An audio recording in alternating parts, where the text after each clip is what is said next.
All right. Hello and welcome, everybody. We are back again for another episode of our show. Um, Number 13. Lucky number 13. Um, okay. So, we are going to be down one person tonight. Kim can't be with us. She is preparing to move into a new apartment. So, congratulations to her for all that. Um, Rob also will be back momentarily as he had a bit of an emergency, but he gave me his blessing to start without him, so at least let me recap the last session. So, last week, you guys started off by taking care of a few errands, so to speak.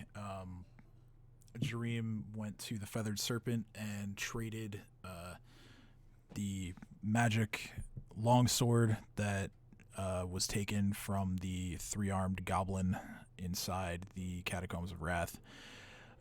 He traded that to Vorvashali, who in turn essentially just waived the rest of the cost of the enchantment for the weighted spear that he's working on. Kat went over to Sava's armory. She decided to browse for a little bit, take a look at the crossbow that she really liked and also can't afford. She eventually decided to buy herself a rapier and then had a friendly archery competition with Sava outside in the rain. After that, you guys went back to the Rusty Dragon. There was a little bit of a funny discussion about the pistol that Ursula has on loan. It seems the prevailing opinion through the other party members is that she really needs to go and return it. But there was some resistance, and I suppose understandably so. At that point, Sheriff Hemlock returned, and he took you guys with him over to the garrison so you could interrogate Suto one last time before he is sent off to Magnamar to face trial for all of the murdering and conspiracy with the goblins that he has committed. There was a little bit of a back and forth. Suto was very uncooperative, and eventually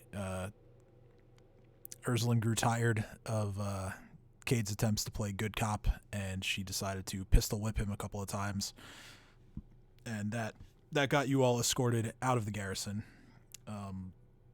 You then went to the way north to pick up a map of the hinterlands that you had ordered. That is going to help you find your way around the forests that are on the outskirts of town along the coastline.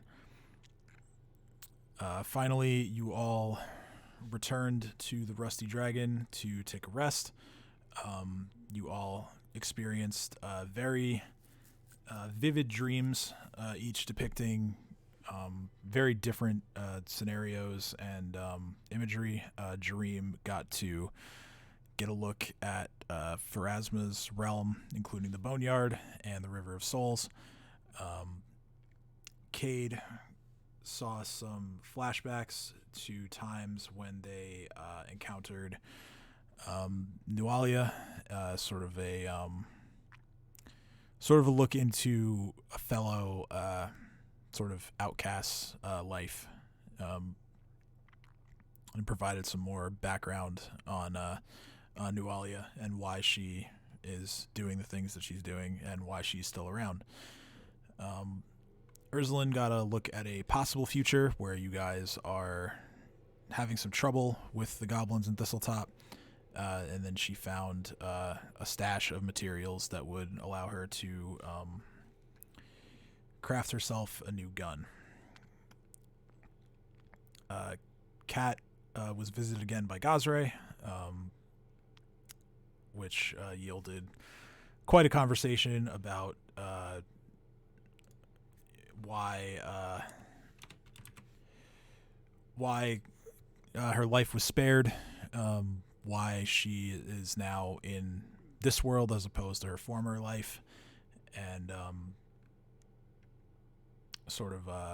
Gazre also sort of provided her with some advice moving forward about how to sort of conduct herself when she faces future dangers. And finally, Dino was spoken to by a mysterious voice that for now has only been personified by some gems and a title of the Claimer.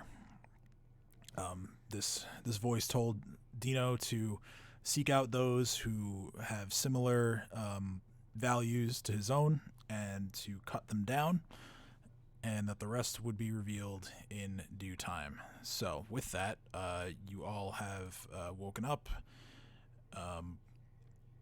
Most of you are already at full hit points, but you are in the Rusty Dragon. It is the morning of Fire Day, so you know that there is the special version of the Sandpoint Market today, where various curiosities and interesting items can be found, more so than any other day of the week. You also have set out with the knowledge that Shalelu is ahead of you guys, possibly in or near the Thistletop stronghold, and may or may not be waiting for you guys to meet up with her there. So, what would you like to do? Well, first, gotta get sweet breakfast. You are breaking up, sir. God, But I think you said you wanted to get that sweet loot, which is somewhere in the Fire Fest. I heard breakfast. Oh, breakfast? Yeah. Ah. Food? Well, you see where my mind's at, everyone. Yeah, I mean, it's understandable. It's understandable. Whoa. I like just selecting everything in apps to see what they give me. Surprise, bitch, I'm an all person. I would like to go get food. All right, so you all go downstairs after waking up. There is the usual assortment of meats and eggs and potatoes and other vegetables, along with some tea and coffee and any other drinks that you guys want to enjoy with your early morning meal. While this is going on, Bethana says, "Well, I'm interested in going to the market today. I think once we're all done with breakfast here, I'm gonna step out for a little bit and do that." And Ameko just nods in acknowledgement.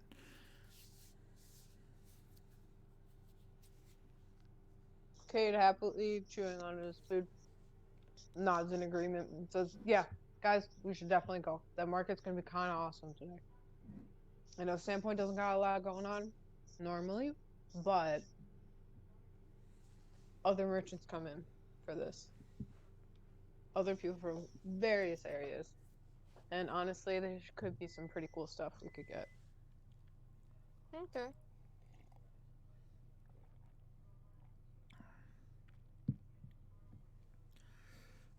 Cade keeps shoveling eggs into his face and then grins at Urslan and Dino and looks around at everyone else and says, "Yep, so food and then go." Ameko takes a big sip of her tea, and she says, "So couldn't help but overhear yesterday that you guys are gonna be taking on the goblins head on soon. just wanted to say good luck, and I'm looking forward to hearing all of your stories when you get back.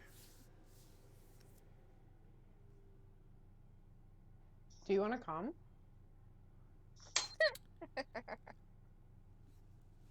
Uh, maybe, maybe. Um, I think today I'd like to sort of lay low for a bit. I'm still recovering a little bit from what my bastard of a brother did to me. Um, but Cade if like how flusteredly like goes, "Oh, sorry. Of course. I mean, I just cut you off. My bad. You continue." well, no, it's fine, but I guess if you come back tonight and it turns out you need an extra person, yeah, it's been a while since I've bashed some goblin skulls. I wouldn't mind getting back into it. I'll let you know then before we leave. And then I grin at everyone else and say, "By the way, Mako, this food is delicious." And then I throw a piece of meat at Chomper. What a waste of food. Seriously. I feel bad I yelled at him enough already. Ameko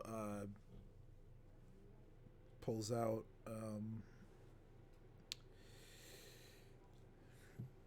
a long uh, string instrument, and just it's a lute, and she plays a few notes and says, "Well, if you bring me along, I can play you some songs while you're chopping heads." Are you a bard? She gives you a nod and says, "Yeah, that's one of my talents." Cade just is floored, jaw dropping, like, why? Why Yeah, have you she's a never bard. told us? I'm gonna smack my hand down on the table. Play! She Demand? she says, "Well, I haven't really talked much about my adventuring days. Um, some things happened, and I guess I haven't fully made peace with them yet. But I'd be happy to play you a little song." And she does. She starts playing, and it's a pretty good song. She rolled a 19. She plays a short number that has you all feeling a bit more, shall we say, courageous. Um, Hey, a buff to our courage. Cade grins at her and just realizes how rude I probably was just by demanding in my excitement and just goes, "Thank you."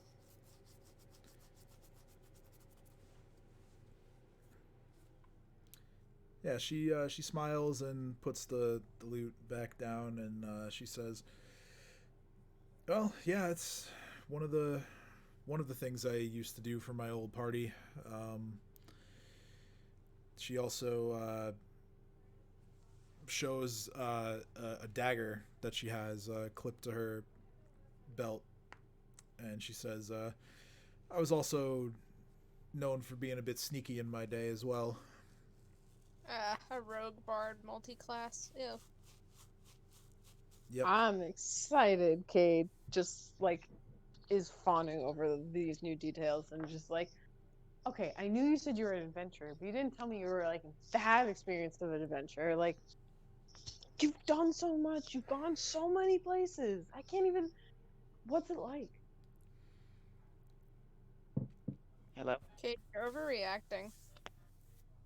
I just spin and look at you and go, unlike you, I've never left this shithole town. Well, we're about to leave, but if you keep yammering, we're Sorry not gonna about get that. anywhere. What I miss?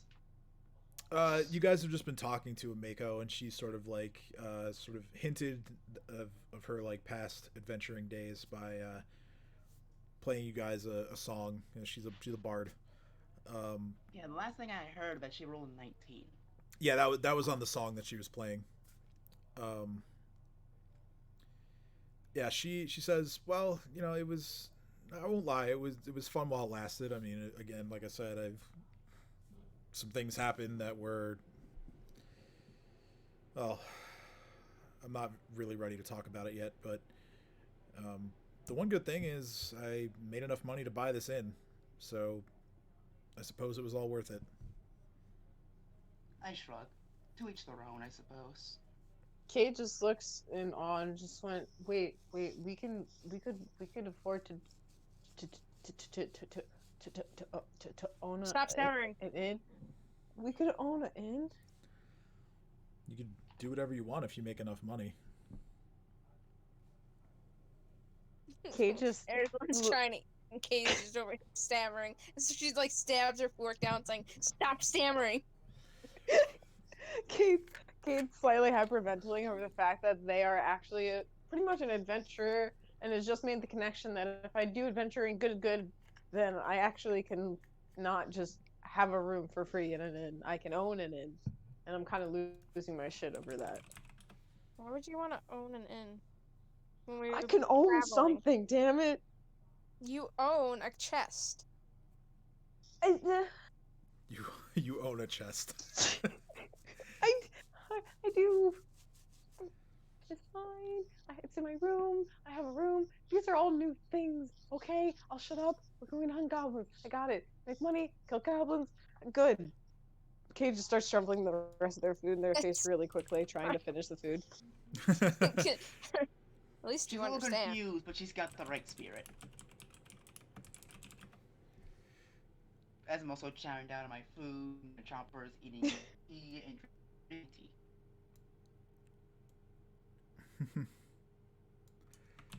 All right, so with all of you quickly finishing up your meals, you get your stuff together, and I'm assuming it's off to the market. Rob's back, by the way. I In the can hear market. Bobbity steps up the stairs. Love to see it. All right. Okay, that's louder than I wanted it to be. Let me lower that. Well, keep in mind, we can change the volume as we wish, so don't Right, I worry know. about the volume. Yeah, I know you all can do it independently, but it was loud on my end. I had it turned up for the other thing that I was testing before. Turned it up to 100, Makes sense. and so I had to lower it back. Just now I had to Stop lower it yelling back at down each other. to 70. You stop yelling. I wasn't talking to you. I was talking to the two people that I live with I'm so unfortunately my head is next to them. And they're loud. And the wall's thin. Okay, so you all get to the market, which, just to briefly, let me drop you back on the Sandpoint map just so I can show you where it is. It's not very far at all from the Rusty Dragon. It's number, I believe it's 35. Let me check here. Yeah, 35. It's a short walk away from the Rusty Dragon. So, Like a little clearing. Makes sense. All right, I'm back. as you all arrive in the market, you see all the merchants that have just gotten done setting up their wares on their stands and their carts. So just initially here, before I ask you specifically what you're looking for, we'll say that at the start of things, you all are sort of just browsing just the whole thing, just to maybe like key in on one or two places you want to stop at. So everybody roll a d20.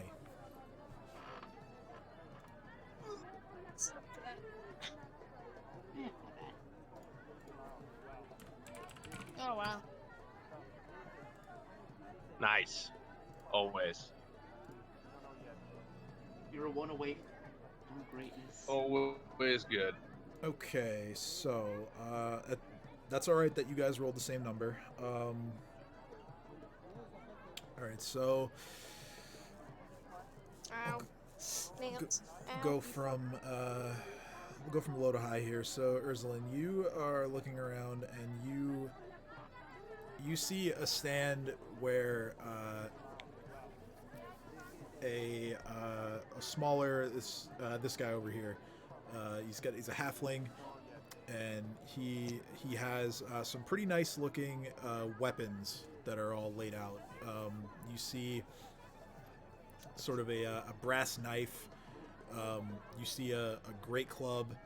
You see an especially nice looking longbow. You see another weapon that is simply tagged Dwarven Giant Sticker. And another one that's called a bill.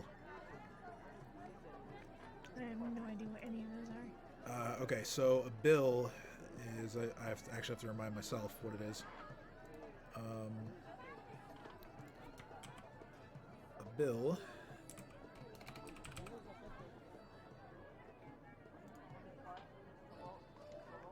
is it's a pole arm that has a sort of a curved blade on the end, and there's a spike coming off of the back of the blade, pretty big one. Can I wield any of these? I don't think so. The bill is an exotic weapon, I believe. No, it's martial. The brass knife you can definitely wield. That's a simple weapon. The others, composite longbow is martial. I think all the other ones are at least martial. Or no, wait, the great club might be simple.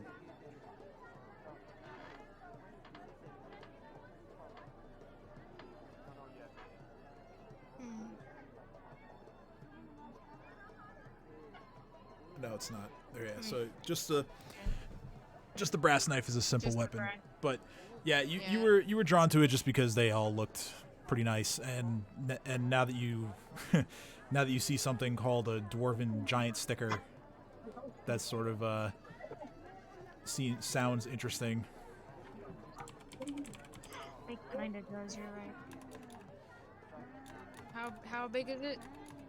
So the Giant Sticker is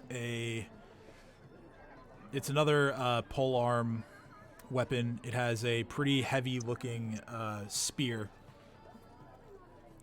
on it, and the spear itself is also very long. The halfling, he sees you eyeing it, and he says, yes, it's called a Giant Sticker because they're specifically designed to kill giants, you see. Yeah, no, I figured. Usually when you name something after a monster, it's designed to kill specifically that monster. Nice to see someone who knows at least a base amount about weapons. I'm in the market for designing a weapon. If you're interested, you could buy it off me. He gives you a bit of a look, and he says, "All right, I'm curious. Show me what you're working on." I pull out my blueprint, which is of the gun that I gave the specs for a while ago, and I fucking forgot them. It's okay. We but can I hope always. you say- Yeah, we can. If I don't have it, we can always talk about it later. It's fine. So I just say it's a combination of two of these guns, and I forget what the fuck they're called. But it's basically it shoots One of heavy them, bullets. one of them far was like distances. the pepper box, right? Like it was one of those type of I think guns. so, Yeah, and the pepper box is like a big, like heavy revolver. Let me So see if I can scroll back and find it. You all chat entries for this game. oh yeah, you're gonna be in there for a while. So maybe we How much do we talk in a day? well, because it's gonna show all the dice rolls too. So Oh, you could hide dice rolls, can't you? And you can hide GM rolls and hide whispers. okay, well Hide all those. that'll cut down a bit.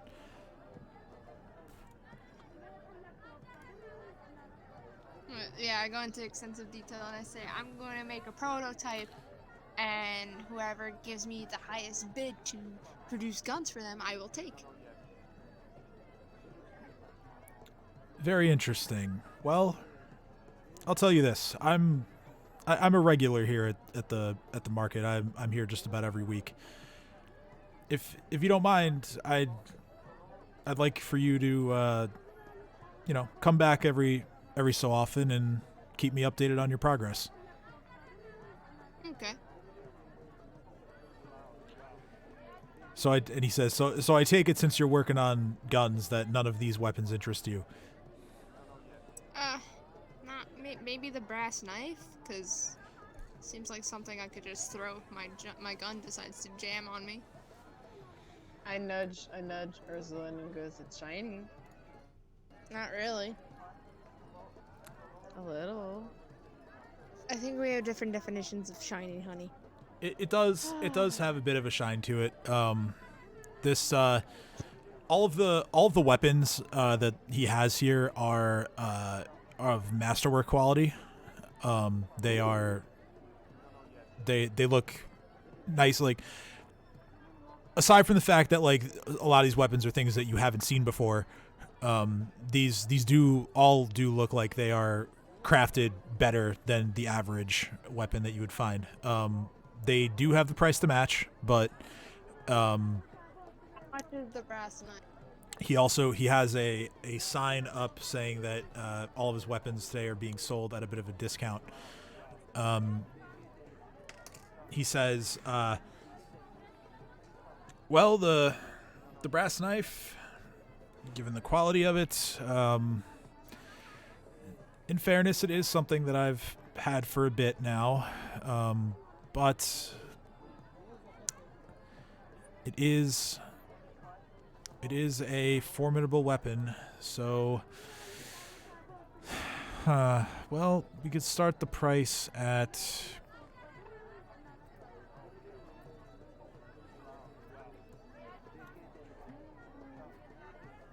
$150 gold.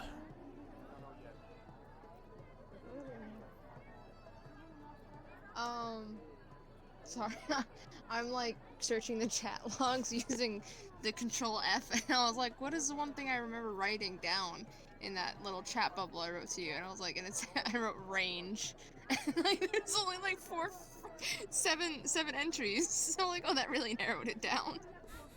Me. I'm gonna say, that's a little steep still. I mean, I'm trying to save money, to produce guns.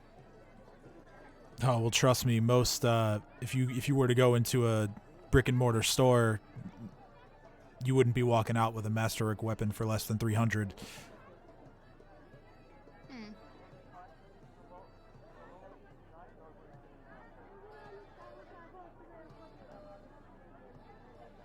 Well, you don't have to decide right now. It's okay. If you want to go look around for a bit and come back, I don't mind. I think I'll do that. I'm not really a knife person. I'm more of a stand back and shoot person.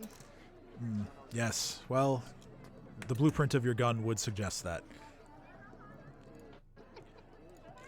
All right. So next we'll do Jareem. Jareem, you stop at this guy's table.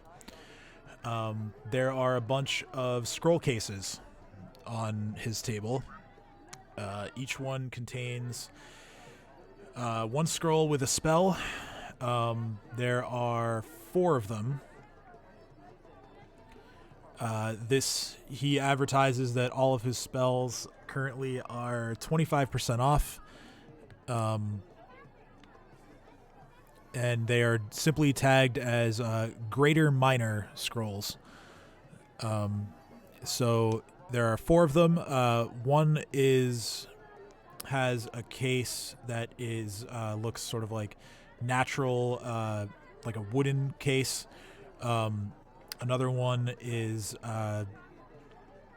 almost looks like a translucent glass case that's like tinted blue. Another one appears to be made of bone, and the final one is made of like a very dark wood, almost like a black colored wood.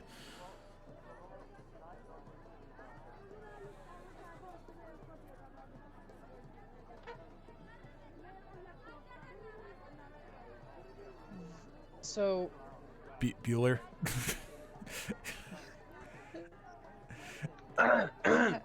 There he is. Hello. Hello. Did you hear any of that? No, I'm sorry. It's okay. So you go up to this like wizard-looking guy, like a old human man wearing red over here that I'm pinging.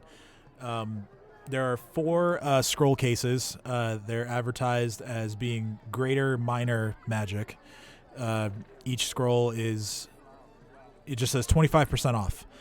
The 4 cases, one looks, it's like a standard, like natural, like wooden scroll case. Another one is like translucent glass that's tinted blue. Another one is made of bone, and the final one is like a dark, like black wood. All right, I'm going to look at the bone one. Okay, the bone one. You pick it up. He says that's an interesting choice. Do you know what it does, or should I explain? Definitely explain. And 25% off of what? Well, the normal price of these scrolls. Which is? Oh, well, that one is the priciest one that is here on my table. That one will cost you 330 gold pieces. That spell is called Aura of Cannibalism. When did we get platinum? You got some platinum from, was it the Quasit Horde, I think it was? Or was it, it was one of the fights in the catacombs. You got some platinum. Where's my gold again? What the hell is it? It's under. Oh, money. Oh, Yeah. okay. Got it. And how much is a platinum piece worth? Is that like 1,000 gold? It's No. worth 10 gold. Yeah, it's worth 10. Yeah. But it's worth 1,000 copper pieces. If you can convince someone that copper is gold, go for it. So if you'd like to read the spell, or you have detect magic, right? Yes. All right, so I'll just have him explain it to you. He explains that the spell gives an aura that you sap the strength of others of your kind and sort of channels their energy into you.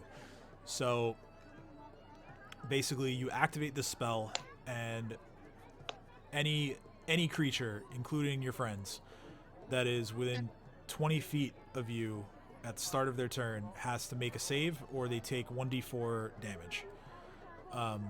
ooh. And whatever damage you deal, there is a cap on it, but whatever damage you deal, you gain as temporary hit points. As long as you have at least 5 temporary hit points while the spell is in effect, you gain a +1 to your attack rolls, saving throws, and skill checks. And if you have 15 or more temporary hit points from this spell, that bonus increases to +2.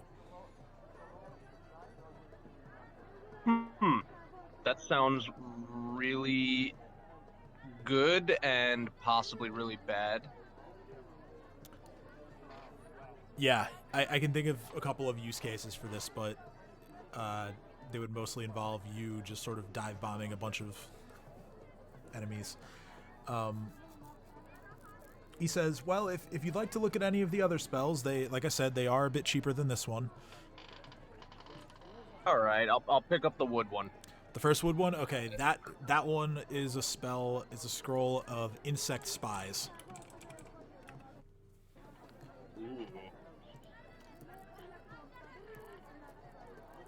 Okay, so this is a bit of an explanation here. So, insect spies. I just want everyone to know, sorry, before ahead. you started Go ahead. explaining, that Cade is literally hovering over everyone's shoulder whenever they go to a booth, trying to see what they want and like mumbling what they would do behind them, not realizing they're saying it out loud. So like the wooden one would be like, yeah, the incense speak. You have the drugs that work with that. That would be kind of cool. Like things like that. I'm gonna tell the guy, I once knew a bug man. He grew very, very nice halfling weed. Yes, those bug men are quite talented at certain things. He explains that this spell allows you to summon one or more, in this case, just one, a black beetle, and it's very, very small. It's like basically like a life-size beetle, true to size. The beetles have a bit of intelligence, and they will obey your mental commands, and you can issue orders to them as a standard action. If one of these beetles comes into physical contact with you, you can answer. This beetle can answer simple questions about what it has observed. One question per round. It can relate only what it has perceived with its senses, and it cannot repeat speech. As far as movement and such, they move 5 feet per round. They have a climb speed of 5 feet and a fly speed of 20 feet with perfect maneuverability. The insects, should they be subject to a spell, they use your saving throw bonuses. They would have, let's see, given your caster level, they would have a +8 to perception. They can also make stealth checks, even if they lack a source of cover or concealment. And they have a perception would be +6. Stealth is a +19. And as a full round action, you can maintain a faint mystical connection with the beetle, which will allow you to sense where they are. You would learn the direction and relative distance of where it is. Can you Now- be a scarab beetle? They can't attack though. They have no attacks. Okay, and so this would basically, out of character, I'm just saying, this would basically just be like a recon spell kind Yep, of. literally just a recon spell. It has 1 hit point and an AC of 20, and again, no attacks, but it has a really high stealth and it has decent perception. And yeah, like I said, at full round action, you can try and determine where it is and what direction it's in. Jareem's gonna look the guy in the eyes, and he's gonna tap on the scroll, and he's gonna go, and then he's gonna go, what do the other two say? The wizard pulls the blue glass one first, and he says, "This one, the name of the spell is Water of Maddening."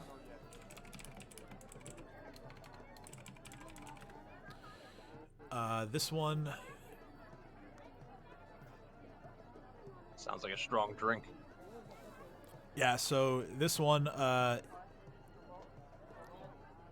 spell generates what appears to be clear, pure water, but it functions in all of the same ways as unholy water. So any creature that is anointed with or drinks this water has to make a fortitude saving throw. If it succeeds, it simply becomes violently ill and is sickened for a few rounds. Failure deals 1d6 points of intelligence damage and 1d6 points of dexterity damage, as the water wreaks havoc on the victim's mind and twists and deforms its body. I like that one. However, this one is not on your spell list, so you wouldn't be able to use it. Shotski. Yeah, let me check the other spells real quick. Oh, really? Insect Spies isn't on your list either? That's strange. No! I definitely put at least one spell here that is on your spell list. Maybe it's the last one. Let me check it.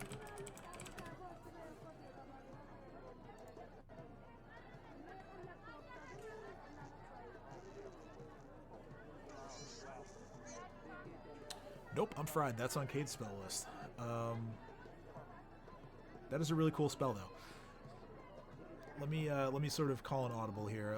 I'll find something, because otherwise I feel stupid sending you here. Let's see. So he will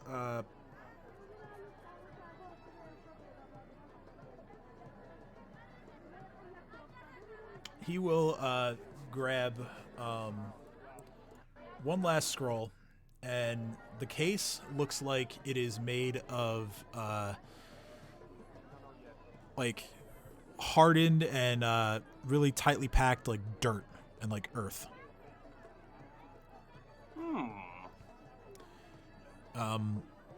He says this spell will essentially create an earthquake. A small earthquake, but an earthquake all the same. The spell is called Earth Tremor. You strike the ground and unleash a tremor of seismic force. You choose whether this occurs in a 30-foot line, a 20-foot cone, or a 10-foot close radius around you. The space you occupy is not affected by the spell. The area you choose becomes dense rubble that is essentially difficult terrain. It adds to the DC of acrobatics and stealth checks. Creatures that are in the area take, let's see, given your caster level, it is 3d4 points of bludgeoning damage, or half damage on a successful reflex save. Any creature that is medium or smaller that fails their save is also knocked prone. Okay. Also, you cannot cast the spell unless you are touching the ground. Okay. Yeah. I mean, it's not really Dream's style, but he likes it. Getting ideas. Yeah. I'll how much is that one? He looks at you and says, just so you're aware, I mean, you look to be a man who travels light. We do allow for a bit of bartering here, but the price of this scroll is 250 gold pieces. All right. Let's see what I got to trade in here. Dream's gonna dig through his bag. Do I still have the hidden presence potion, or did I give that to Zany McZanestein? No, I don't think you did. All right. I'm gonna Dream's gonna dig through his bag. And he's gonna pull out the potion, and he's gonna pull out. Let me look up how much that's worth. He's gonna keep it kind of hidden while the guy's looking at the potion, but he's gonna keep like one angel's trumpet in his hand. Okay. The wizard looks at the potion. He says, "Well, hidden presence is a good spell. This is worth something. I'll tell you what. You give me the potion, and let's say 100 gold for the scroll." All right, we could do that, or if I read you right, you look like a well-traveled man. You could say that. And what is a lonely travel without someone to talk to? And he's gonna show him the angel's trumpet and see if he can pick up on what I'm laying down. He looks at it, and surprisingly, he's not like appalled by it, given who he is and how old he is. he gives it a long look, and he says, "Well, those days are behind me, and I'm sure you realize that, you know, the magic I have, I can handle that sort of thing. But I do appreciate your offer, though. That's kind of you." Right. 100 gold it is. All right. So he takes your money. He hands you the potion, not the scroll, rather. So yeah, that is a scroll of Earth Tremor.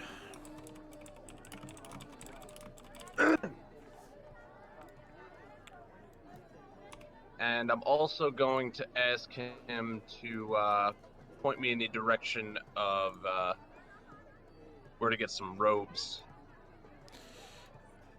He points you towards, actually, the woman next to him has some sort of textiles and other robes and clothing. All right. And yeah, Dream's gonna look over there. If you want to do the next person, you can. I'll do that last. Yeah, we could circle back to that. Okay, so Or actually, I wanted to. You could Dream's gonna come back here, but I think you should head over to the place and see if you can pick up that spear. Oh, well, Vorvashali told you it would be ready on like Sunday. It's just not ready yet. Oh, okay. Yeah, like right. you're all paid up, but it's still going to be another couple days before it's ready.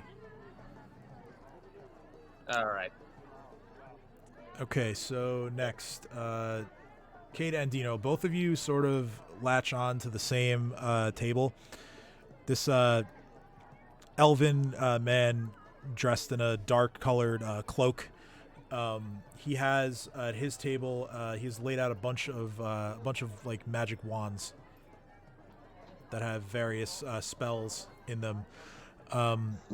He does say that as a bit of a disclaimer that all of these wands are used to some degree, but they have lower prices to match their usage.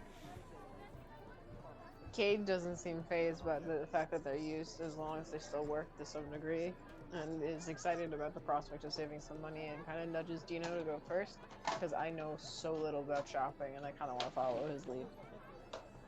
I just sort of shrug and I say, well, kudos on you for telling me that. You wouldn't believe how many times people would have not told me that, trying to rip me off. So, yeah, he shows you a few different wands. He says he leads with you look like adventurers. That I am. Well, then you should know that spells are limited, and sometimes you don't always have what you need in the right moment. So my products should help you with that. He shows you all of the wands look the same. They are wooden with metal, some metal wrapped around the handle, as well as on the tip. He has 4 of them. The first one is a wand of Cure Light Wounds. The second is a wand of Stabilize. The third is a wand of Mage Armor. And the last one is a Doom Spell. What's a doom spell? So Doom Spell is... Doom spell! Doom.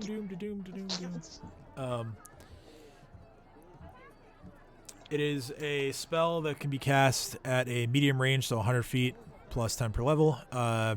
The target gets a will saving throw, which if it fails, it is filled with horrible dread that causes it to become shaken is the condition. And shaken is a -2 to basically Attack all rolls, damage rolls, saves, and checks. I got Every- excited. It's on my next. everything but damage rolls. Attacks, saving throws, skill, and ability checks. So everything but damage rolls, it takes a -2. Well, I'm interested in the wand of cure light wounds. Okay, yeah. The wand to cure light wounds. He hands it to you. He says that it has 10 charges left. And that the base cost of this wand is 150 gold.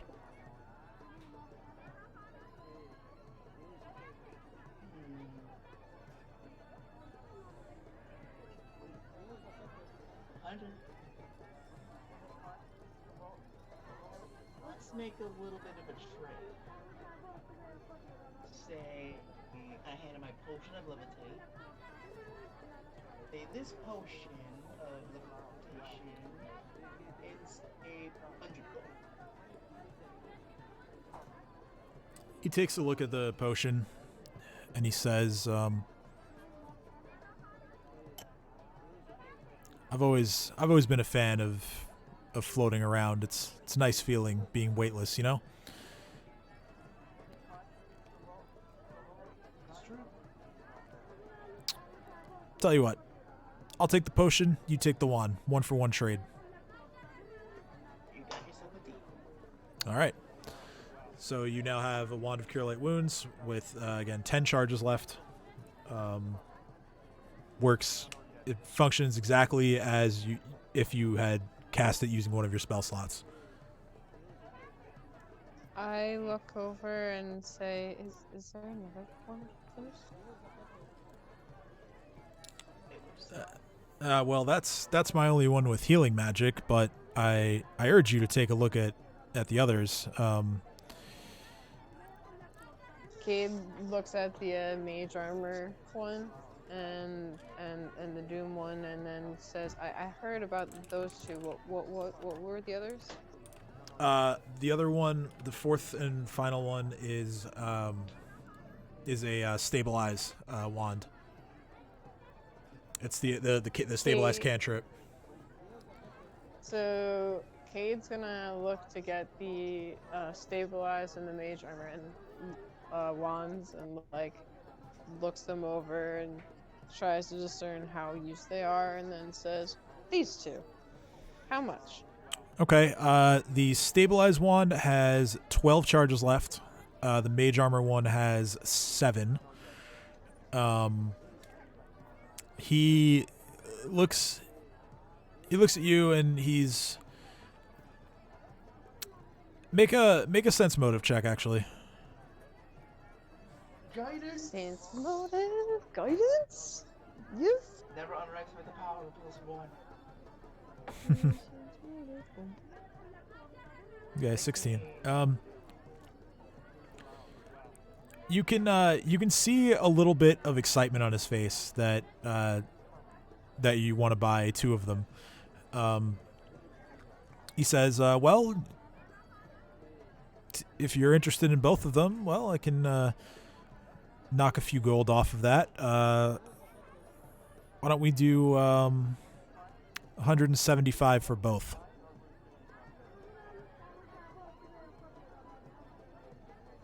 Cade inhales deeply and looks over their pack of things that they have with them and realizes that they don't really have much of anything of worth to barter with, and says, "Can we say 150? And grins. Roll diplomacy. Fine. Enhanced diplomacy. Oh. Ooh. Oop. Why? Why? It's one of my best. Fielder. That's a natural one. He says, "Well, now I'm already taking a loss here." I'm sorry. I sheepishly just put 175 on my counter. Okay. Can I intimidate him to counter her bad diplomacy to make it so that he accepts it? I mean, you were at the cart next to them.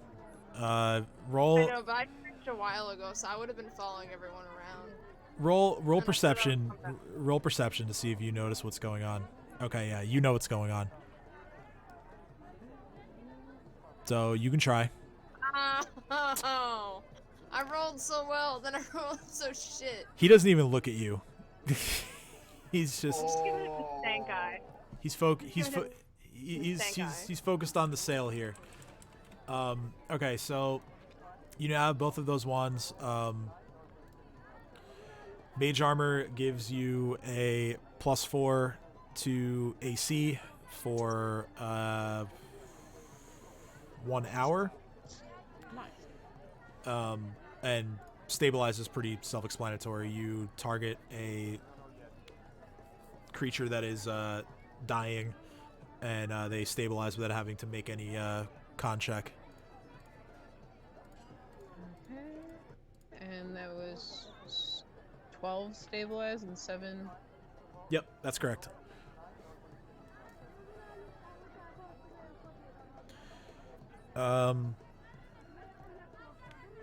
Cat How much walks. do those weigh?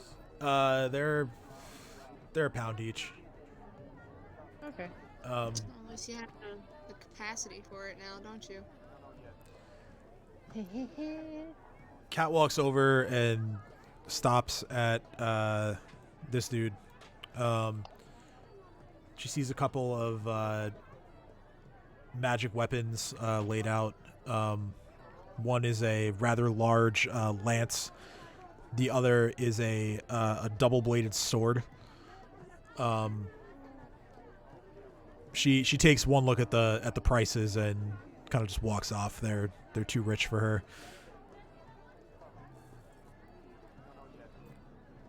Cheapskate. So Cade looks around to see if I can find any sword canes. Well, that would be let's see. The masterwork guy doesn't have them, so that'd be the same guy down here. Okay. Cade's gonna waddle on over. All right. It is a young, half-elven man. He looks up at you and says, another customer. What can I do for you? Cade looks over at him and says, I was in the market for sword cane, if you would. I was wondering if you knew anyone who might be carrying one, or if you may have one yourself. Can you wield that? Yes, I can. That's right. Yeah, you can. Damn. He says, "Well, that's an interesting choice of a weapon."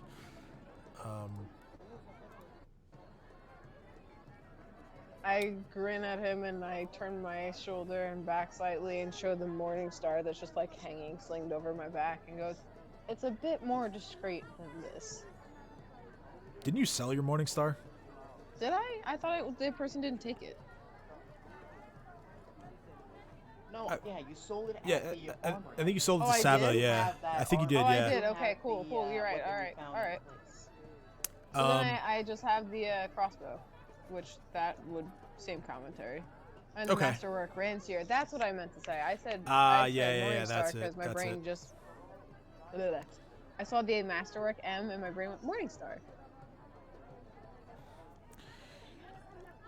He looks at all of his wares and he kind of has a bit of a like a puzzled look on his face.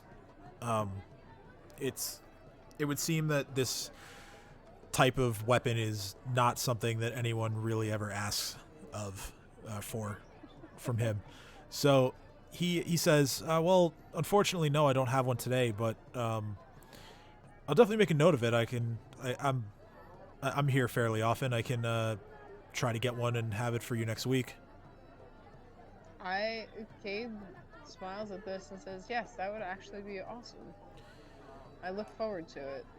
And I slip him a few copper pieces just as like a little incentive and thank you for keeping an eye out for it. He gives you a nod and takes the copper, and he says, well, what sort of any specifics? Do you want enchanted, masterwork, just a regular one? What? Masterwork or enchanted would be lovely. He thinks for a moment, as if he's sort of like going through a mental Rolodex of people that he knows, and he says, all right, well, I'll see what I can do. Cade nods their head and says, thank you. I hope you have good luck today with all your sales. And I will be back in the next few weeks to see you again. He thanks you, and he wishes you the same stroke of good luck, and he goes back to his work. All right, so Dream, you wanted to look for robes, right? Oh yeah, and I would look for better armor. Okay, so you stop at the human woman over here. She's about middle-aged. She has a few sets of robes, sort of either hung or in a box, all folded up like next to her. She sees you walk up, and she's looking at you like already trying to sort of like size you. She says, well, I've never met someone who is so one with the birds. What are you looking for today? Well, I don't know. You got anything enchanty, magic-y, or something of the sort?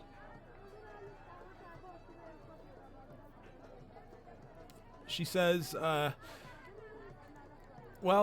typically I'm one of the few merchants here who doesn't carry much in the way of magic. However, I think you'll find that my items are still something to look at. And she shows you like some pretty nice like silk robes in a few different colors. White, black, green. As you're going through them, you kind of feel like whichever color appeals to you, she probably has.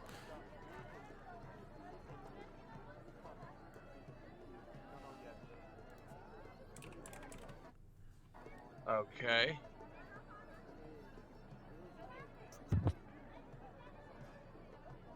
Wait, I must have missed something that you said.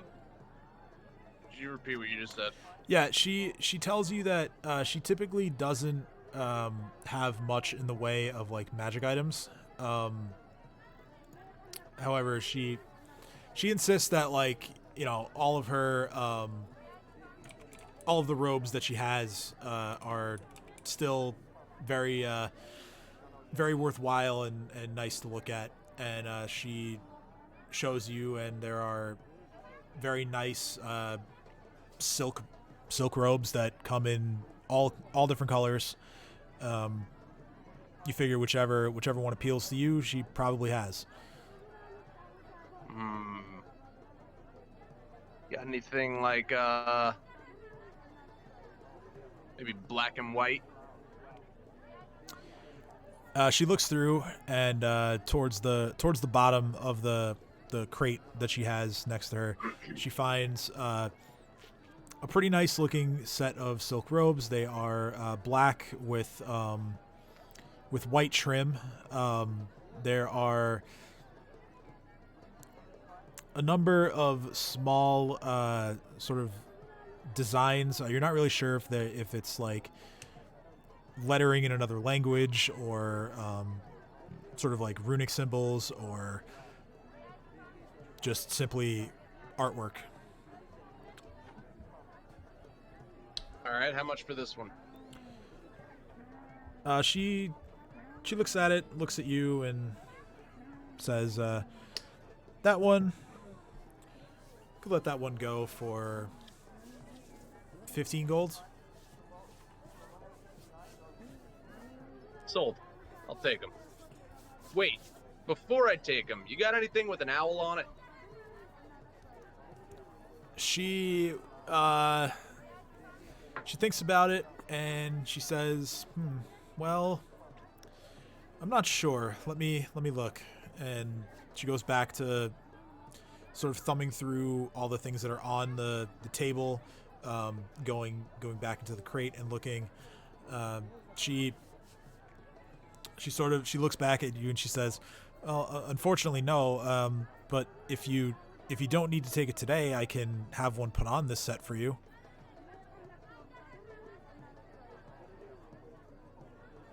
Sure, yeah. She says, I can...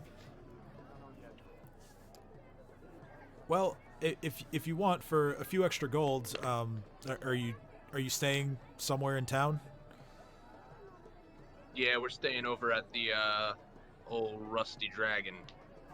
She says, okay, great. So I'll have the work done. I'll do it as soon as I can, and I will have it sent over there when it's done.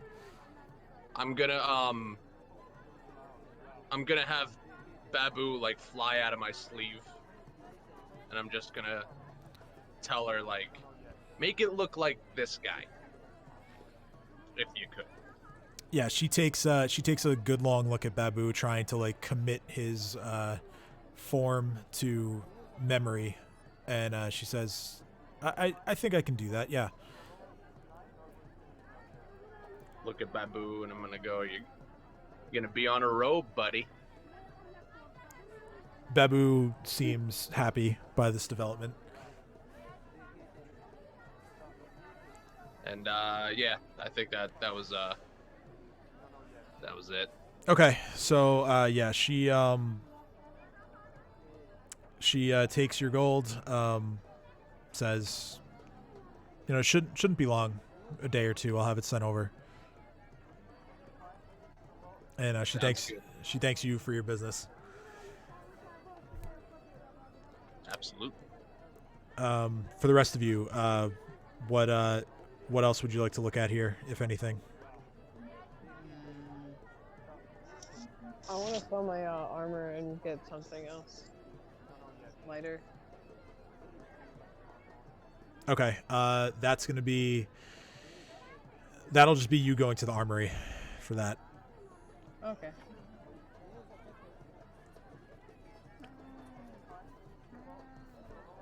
Anyone else? No. Okay, so we can go to the armory then. Sorry, did you hear me? No, I didn't actually. What would you like to do? Oh, sorry. I said I would like to look at armor, magical rings, something to that extent. Okay. Let's see. You look around and there doesn't appear to be anyone selling rings. However, this guy down here to the south, he has some armor at his setup. He advertises that there are some wondrous items. There are some sets of masterwork armor, as well as there are one or two sets of magic armor, but the price tags on those seem pretty prohibitive. So everything is out of my reach. Well, the masterwork might not be, but that masterwork armor, I've got to remind myself of what that does. I think all that does is reduce the armor check penalty, but let me see here. Masterwork armor. Yes. All it does is it has one less armor check penalty.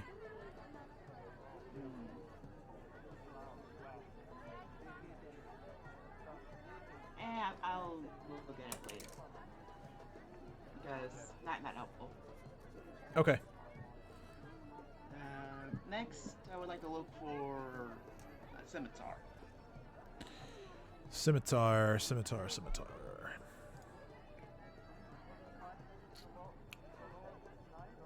Okay, so you look back over at towards where the halfling is. He is sort of like reorganizing his table. Pulls out a couple of extra pieces that he now has room to display. One of those is indeed a masterwork scimitar.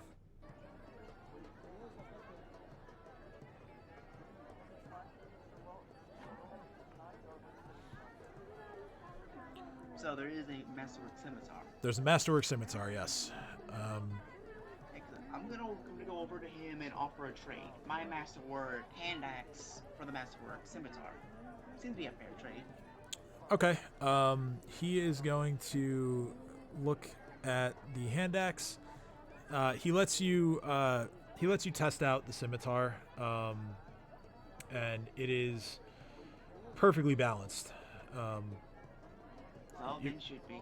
It really feels like right at home in your hands.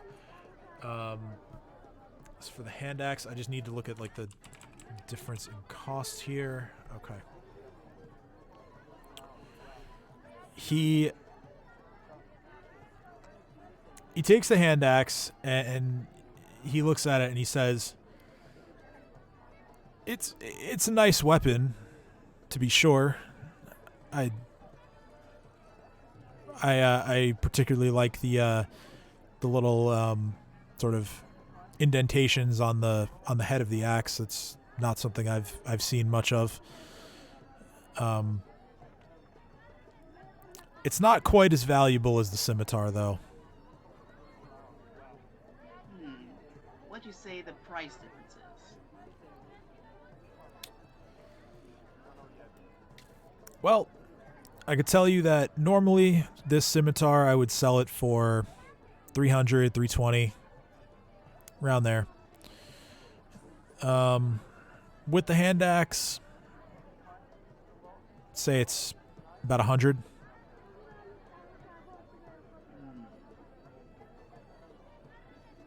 How about 50? Roll diplomacy. Enhanced diplomacy. Where's Kay when you need her? Damn it. It's an 11. Yeah, no, he looks at you and he says, That's a steep difference there, friend." Can't blame a guy for trying. Oh, of course not. Of course not. I've been known to do that in my day. Alright. You got yourself a deal. Okay. And hand over the axe, as well as my 100 gold pieces. All right. Yep. He gives you the scimitar. Functions exactly like the scimitar you're using now, except it's an additional +1 to attack. Yes.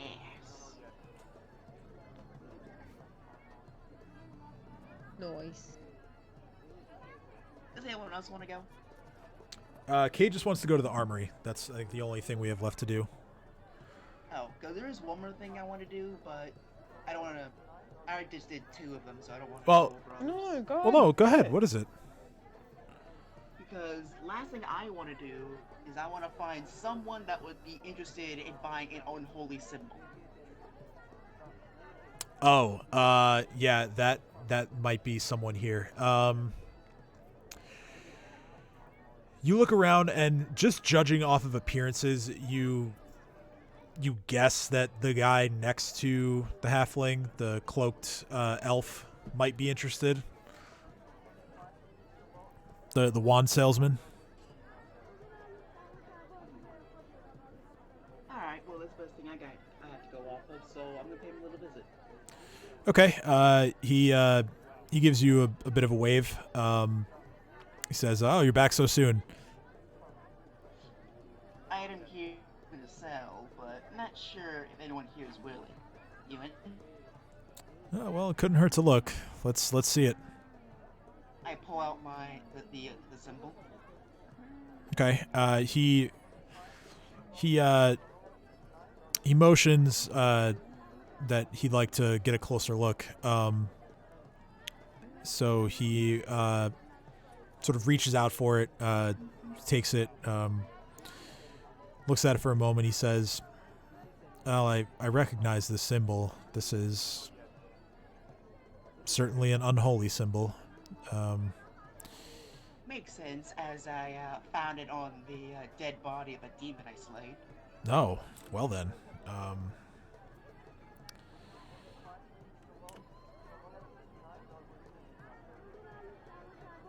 Well, Kay just kind of looks at Dino and goes, do we just talk about that? Like, that's okay? Wait, what'd you say? I didn't hear that. Kay's just very surprised and just, like, looks at Dino, like, quietly and just goes, we can talk about it like that? That's okay? I don't see why not. If you Yeah. ask me, Demon Slayer should be appraised. in fairness, there's a fair bit of noise here as the market begins to fill with other customers and just passerbys. So he says, "Well, you know, I can't say that I'd be likely to sell this off to anyone else, but if you just want me to take it off your hands, I'd be willing to do that." I'll take that. How much?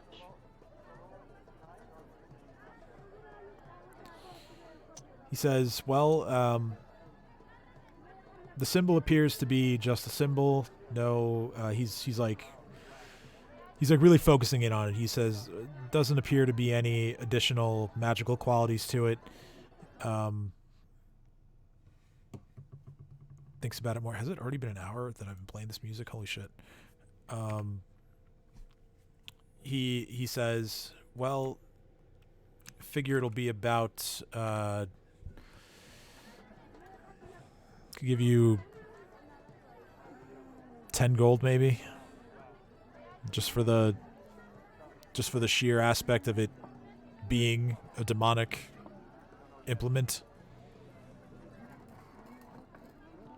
Yep, praise. That's about right. Sure. Guided? Yes. So, just from your knowledge of what these holy symbols tend to be worth, just have to look up what it is made out of.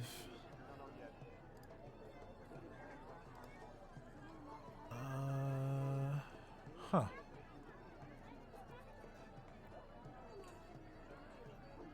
Okay. So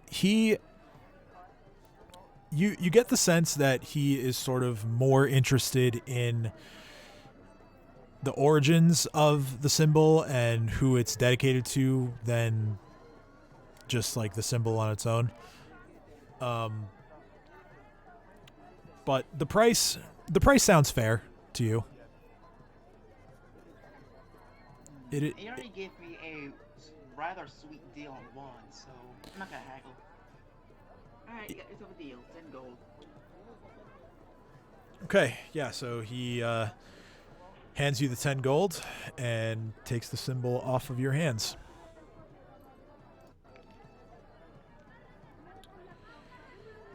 All right. Over at Sava's Armory.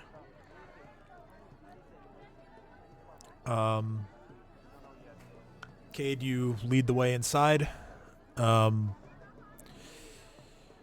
Sava greets all of you.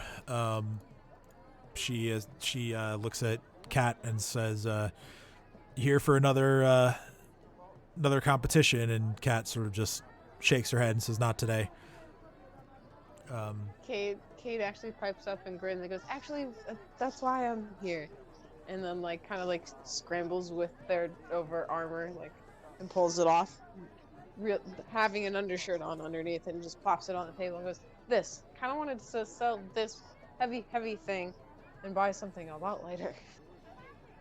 Okay. So your armor, just so I can get an idea of the lamellar. Okay. Leather. It's a lamellar leather one, which is 25 pounds. Right. So you want something lighter. I look at her and say, "I've heard of things like hide shirts, rosewood armor, or even some spider silk bodysuits, but those I feel might be way above what I can afford."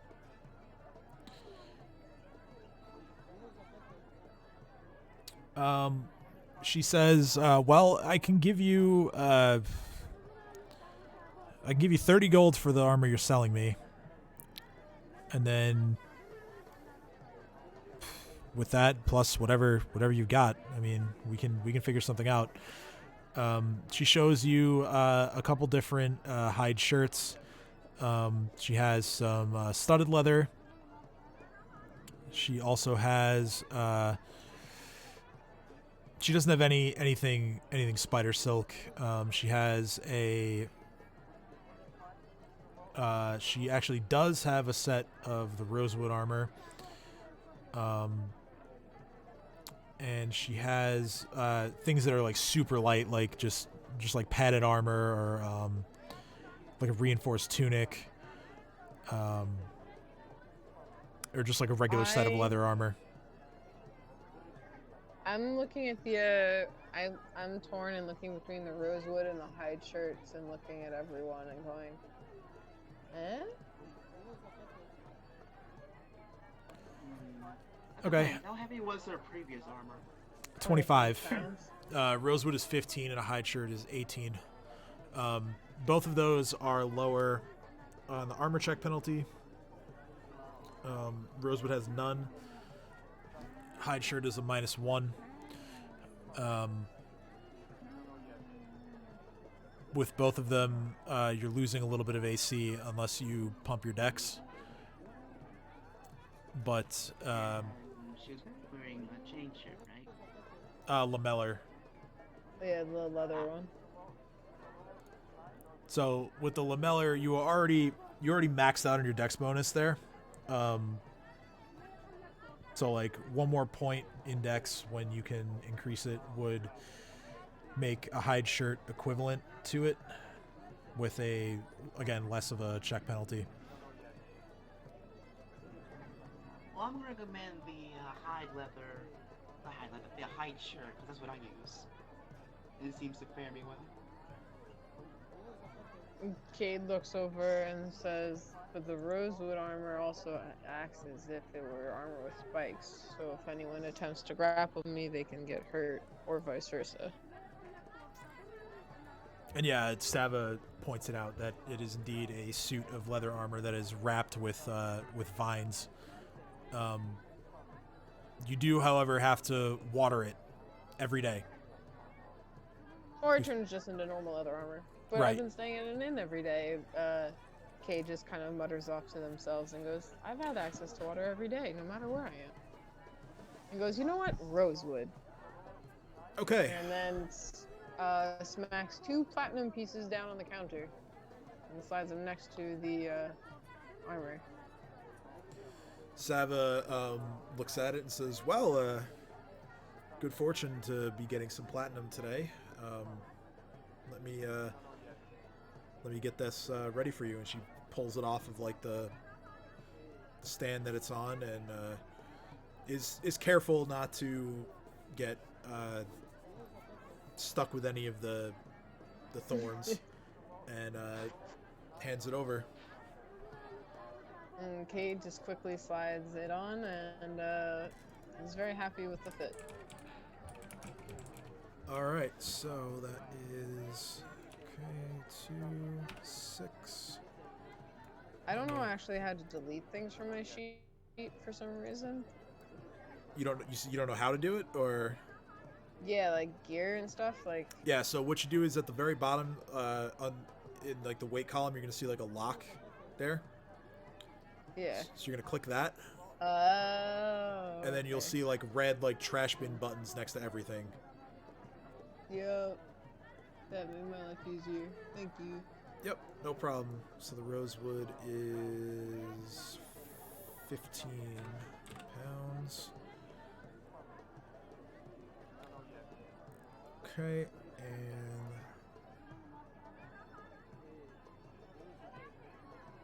I also didn't know how to delete the armor stuff, but now I do because I just saw that little lock button. For some reason, I never thought about that. Ta-da! okay. Change your AC on the stream overlay because of your heavy load and the adjustment to the actual bonus of your armor. So that is now all set. Sava says, is there anything else I can do for any of you?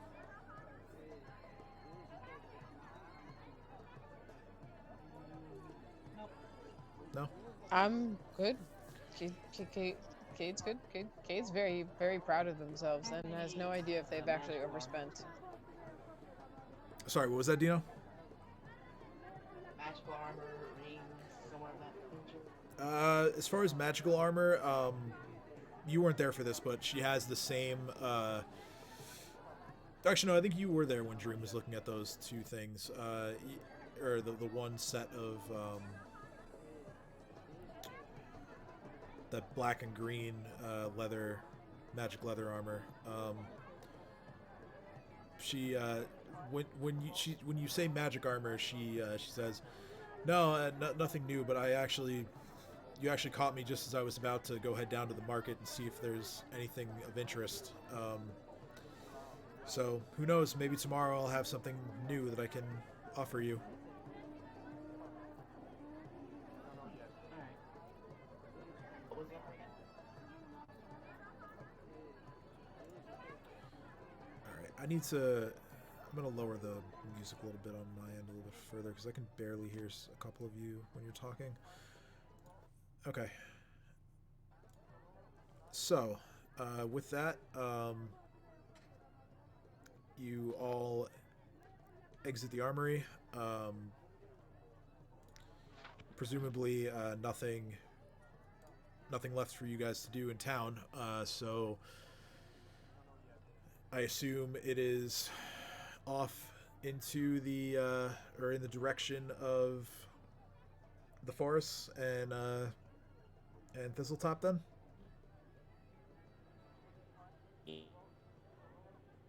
Yes, sir. Okay. So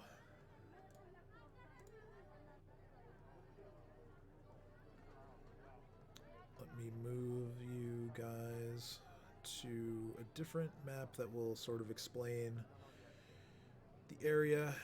So this will be a way for you guys to look and see where you are as well as where you are going to be going. So currently you are here. The forest that contains Thistletop is up here. Nettlewood, this is mostly what the map that you purchased is going to cover, the Nettlewood area. The map that Ursulin has, the treasure map. Actually, Ursulin, if you wouldn't mind, make a linguistics check to Guidance. sort of assess the map a little bit more. You don't even know I have the map. How can you guide me? Because I was there with the map. She's arguing with me for a +1. Can't we see you literally holding a piece of paper that's got shapes and scribbles all over it Well, and no, you I've staring at been it? deciphering it for the past several days in game. And yeah, No, I know, but do it in when my you room, pull and it I have out, the like, book in my room, so I don't actually have the book on me. okay. Okay, so with that check, we can say that you've made enough progress that you can decipher sort of what landmarks that you need to look for. Are we going back to the inn before we go to Thistletop? Because remember I wanted to do what I said I was going to do last time, which is asked Kate to borrow the map that she got from the mapographer, and then compare that with the map that I have. Oh, sure. Well, yeah, we can assume that you guys would have gone back to the inn if you needed to and made any like final preparations. Well, I won't. I'm not going to Sweet. tell Cade what I need the map for, though. I'm just gonna ask to borrow it very quickly. Okay, that's fine. You can roleplay that out. I trust you. I trust you enough, and I look at you, and I just don't even think anything of it, and I'm just like, you need map, you promise not to destroy it? I don't have much gold left anymore. He just hands the map to me. Would I be able to Yep. compare the regions? See Sure. what features line up? Sure, yeah.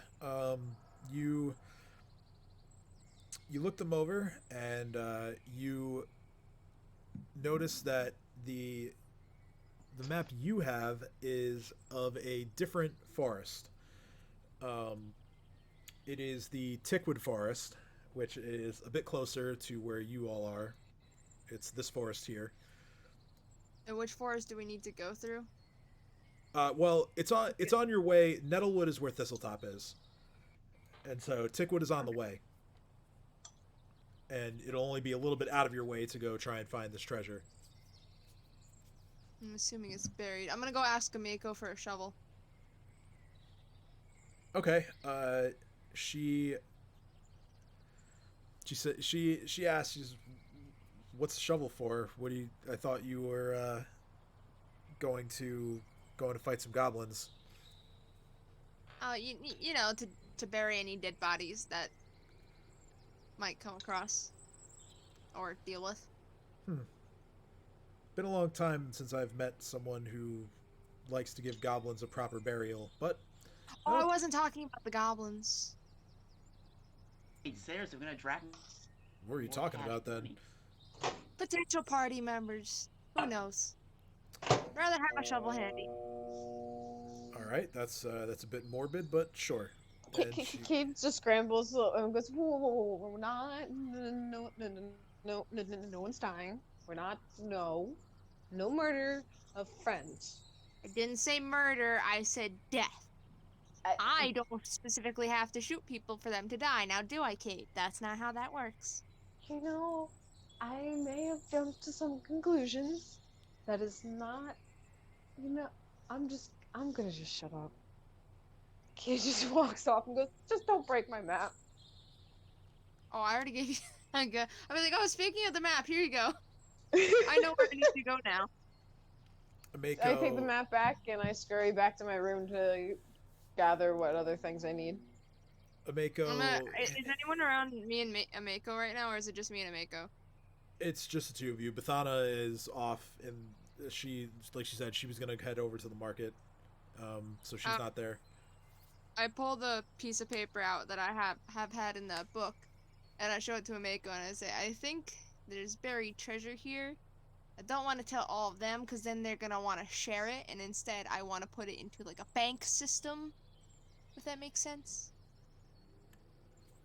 She says, "Well, no adventuring party is without their secrets." That is true. Well, do you want, if there is like treasure, can I give you some to buy some good food? I'm not saying your food is bad, I'm saying I want better food. Like high quality shit. She looks confused. No. I get it. You make us these quick meals, or relatively quick meals, every day. The stuff that you cook on a daily basis. But the more specialty items, the stuff that are rare ingredients that you can't make as often. Kate tries to say diplomatically. Yes. Hidden puzzle. A hidden epic map. Oh no, I never actually left because I keep going to scurry away. Around and I say, since when were you fucking there? You just walked away. No, to be fair, Kane's standing at the bottom of the stairs going, I have a very hard time of going and following through with the thing I said I was going to do in a timely manner. You should know this by now. Fuck! Don't tell anyone. Otherwise, the shovel will be used to bury you. Okay, now I'm leaving. And this time you actually see Cade completely leave and go all the way up the stairs. You underestimate the sneakiness. I even asked, does anyone else around? No one answered. And then Cade just appears. Ameko. Cade was trying to be good, damn it. I was standing in the stairs listening and being like, don't do it, don't do it, don't do it. Come back then. So actually... Are you back again? No. Ameko hands you the shovel and just says, well, you're lucky I have an extra one. But I still need this back. Yes, you will get it back if I don't accidentally break it digging up treasure. And if I accidentally break it, I will buy you 3 more shovels. Sounds like a good deal to me. False. False what? Shut up. No one asked you. I believe everyone asked me in their mind. So, with that, you take a shovel, you take the maps, and you head out. You guys go through the north gate of Sandpoint, up by the White Deer Inn, pass by that, go through the gate, and then you find yourselves heading east along the Lost Coast Road. Yep, exactly. It takes... Let's see, the length of the journey. I think it takes you about... I drew a map. Yeah, there you go. Road. Perfect. So Ooh, maps. it takes you about an hour to get to where you think you should be entering into the forest. Go ahead and make a survival check. Everyone or Everyone can, if they would like. I'm gonna do it. Guidance. yeah. Survival. Where's survival? There it is. Survival. Okay. At least the worst. So, Motherfucker, I'm trained in that skill. Yes, you get a +3 to it. Dino. I'm also trained. Dino has the best sense of where the entrances to the forest are. He is from relatively close by, so he sort of points out one bit of entry, and he leads all of you in. So you enter along... Let me drop you on the map so you can all see.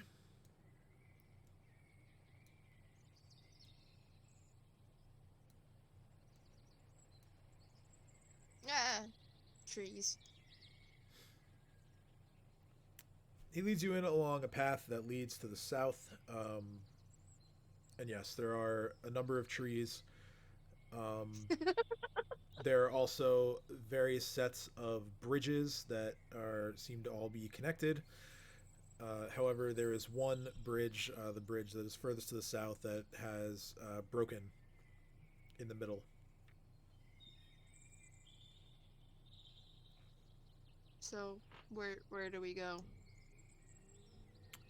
Go ahead and you pull out your map.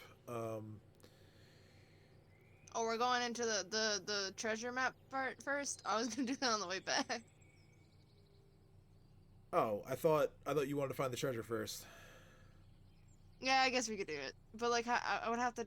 If it's a lot, I would have to travel back with it and travel to Thistletop and then travel back with it. I figured I could just hit it on the way back. All right, it's fine. Yeah, if you'd rather do that, we can do that. I'm Yeah. sorry. My fault for assuming. Okay, so in that I was case... just drawing where I need to go, because that way, like, as I mark as I go past it, I'd probably make mental note of where I need to go. In that case, we will retcon all of that, and it'll take you another hour of walking to get to where the Nettlewood Forest is. I'll use the same survival checks so Dino knows where to enter. This time you come in along the western edge of the map. Hey, look, I'm here.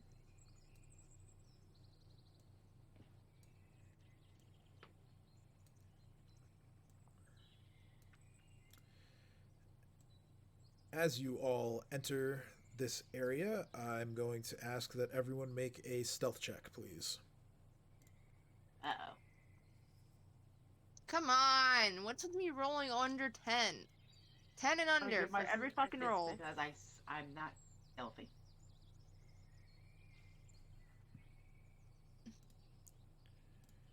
That's why.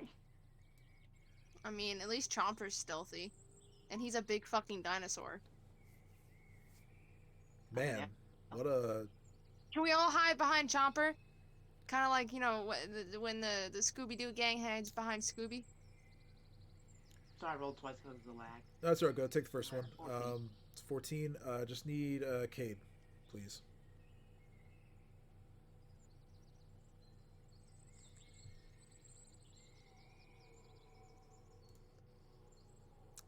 Cade? Allie. Sorry, I can get it. This roll's not, especially with these other results, it's not particularly pivotal what Cade rolls. Yeah. Okay, so you all enter into this section. I didn't do the work. You what? I didn't do the worst. Oh, well, yeah, that's true. You all enter into this section of the Nettlewood Forest, not really paying any mind to how much noise you're making. You're sort of just talking amongst yourselves and just walking at a sort of carefree cadence. Go ahead, everyone, and make a perception check. Oh, those I can do.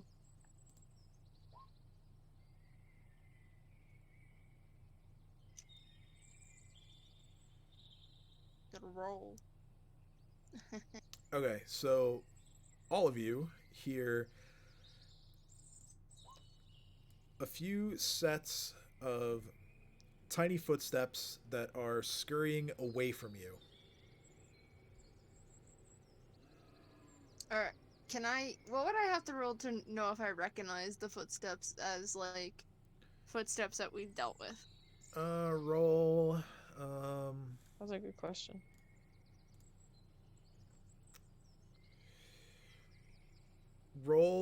just make a wisdom check. Can I do the same?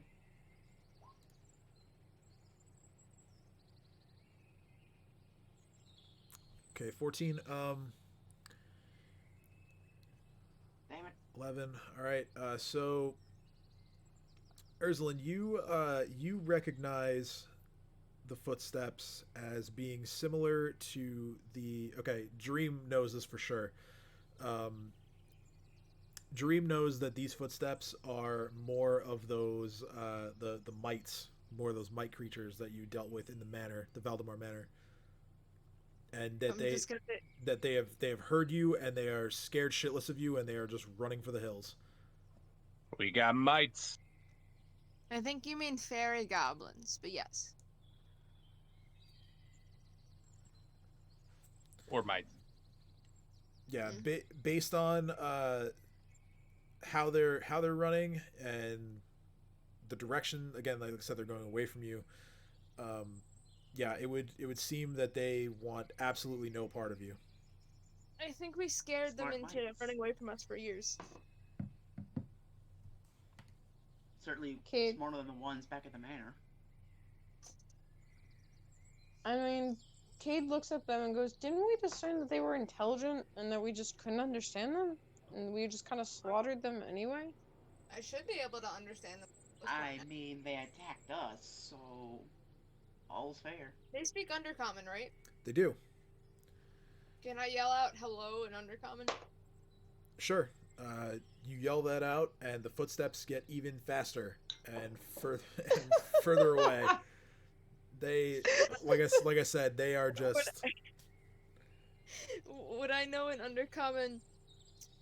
Yeah, that's right. Be scared. You piece together some sort of insult at them, and yeah, they just keep running. There's no response. They just run. They have chosen life today. Wise decision. Or Anyways, maybe keep they're moving running away forward. to tell their master where we are. Oh no, Might Master, so scared. Okay. So as you proceed along, you begin to try and figure out how to get A, to Thistletop, and B, to see if you can determine where the best entrances are. So for that, I'm going to need another round of survival checks, please. I suck at those, so it's... Guidance. Hey, I did better this time. An 18 for me. Okay. It'd be sad Jumper if got. I figured it on that. So, all right, that's 1, 2, 3, 4. Just need Cade again. Dang it, Chopper. Chomper failed. Okay. Cade and Dino both meet the DC, or well, you've exceeded it, but yeah, you succeed the check. Yeah.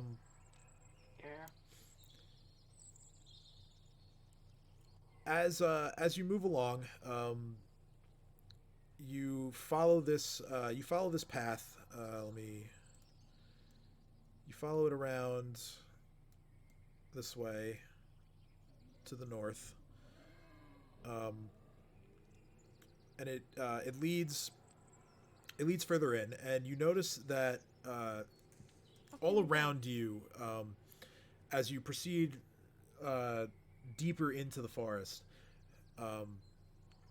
the path is remaining the same length, but the amount of brambles and vines and other plant matter that could be potentially harmful just encroaches more and more onto the path. So you do find the proper way to go. However, I need everyone to make, you get to choose on this one. You can either make a fortitude saving throw, or you can make a nature check. So, knowledge, nature, or fortitude. Yes. Or actually, sorry, I skipped ahead one step here. Everyone roll a D100. Oh. I got it, 20. Why did I roll to the GM? Dick. Do you want me to roll? Oh, I'm fucked. No, I'll take it. You never know, it might be good. He might be one of those people that if you roll 50 and under, you're unharmed. Okay, that's Cat's roll. Okay, so Dino, I'm gonna get fucked up. you're actually, because of your Woodland Stride, I should have said this, you actually don't have to do any of this stuff. You are able to pass around and through this type of terrain with no issues. Nimble Fuck Chopper. All right, yeah, we can call that roll for Chomper then. No! Chomper is, well, I should have said that in the first place. So yeah, that'll be Chomper's roll. Chomper is unaffected on this round. Yes. Cat is unaffected. Jareem is unaffected. Okay, so Urslan and Cade, you have to make either a fortitude saving throw or a nature check.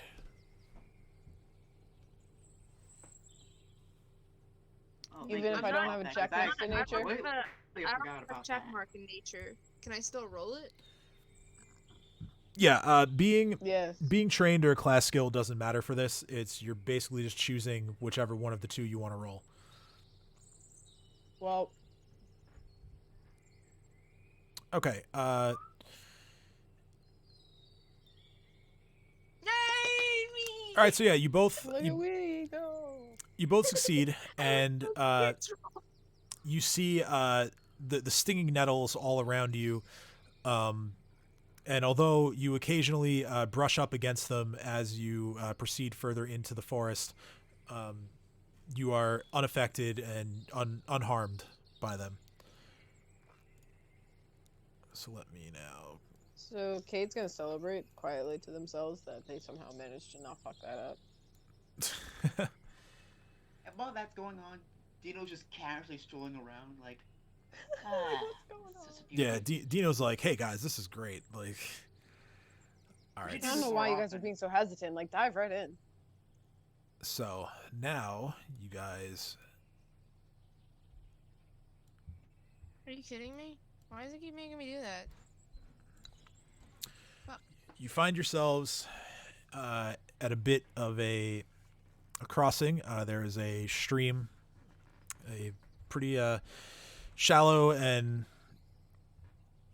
relatively narrow. It's about 20 feet across in some places. Stream of water that's flowing through here. There is a downed tree that provides sort of a bridge across as well if you don't feel like getting your feet wet. But the forest is pretty thick here. There's a lot of tree cover. There is another sort of big patch of brambles and other bushes that are thorned. So yeah, what would you like to do here? I'm gonna look around and make sure there isn't anything sneaking around trying to murder us or laugh hysterically at our failure to try to cross this log. All right, go ahead and make a perception check, or if you want to take 10 or 20, you can do that. Okay. I'm gonna apparently just do the worst possible thing I can. All right, so you go around a little bit. You decide not to go very far. Instead, sort of focusing on the area that you are all in already. Nothing jumps out at you as weird. Okay, at that point in Also, time, let I me look get at a my good look armor. at my surrounding as well as like investigate the water to make sure if we decide to go in it, it's not going to be we're going to get stuck, and make sure nothing's hiding in it. Yeah, Cade not knowing anything is just gonna think, oh wait, I need to water my armor, and just kind of like jump straight into the water right in the shallows of it. Okay. Yeah, Dino, the water is natural water. It's not, the water itself is not harmful in any way. You hear mostly just the sounds of like ambient wildlife. No stray goblins or anything like that. It seems safe enough in here. And the last thing, like, ensure our safety is have Chomper use his sensibility to get a good smell. Make sure nothing is around. Okay. Yeah, go ahead and roll perception for him with his scent. Chomper is going to sniff around a bit, sort of also take a look in all directions. Okay, similar result. He looks up at some of the birds in the trees and starts like licking his lips a little bit, like thinking maybe he can have a little bit of an extra snack. But aside from that, nothing hostile really triggers him in any way. He sort of is in agreement with you that this part of the forest, aside from the stinging nettles and other plant hazards in this area, seems to be safe. Go handing for. Sorry, you're breaking up. Yeah, I don't know what's up today. I said. All right, so you're gonna start crossing. Oh, I'm good. Okay. Also, where are the birds? All around you, all throughout the trees. Well, can I use my my dagger to try to throw it at one of them? Sure. Guidance. On an attack roll? Oh yeah, I think that works. Yeah, that does work, right. I don't know, I'm fried. Alright, so you look to your right into this tree over here. You throw your returning dagger into the tree, and a bird falls out of it dead. Awesome. I'm gonna go over there and give it to the chopper.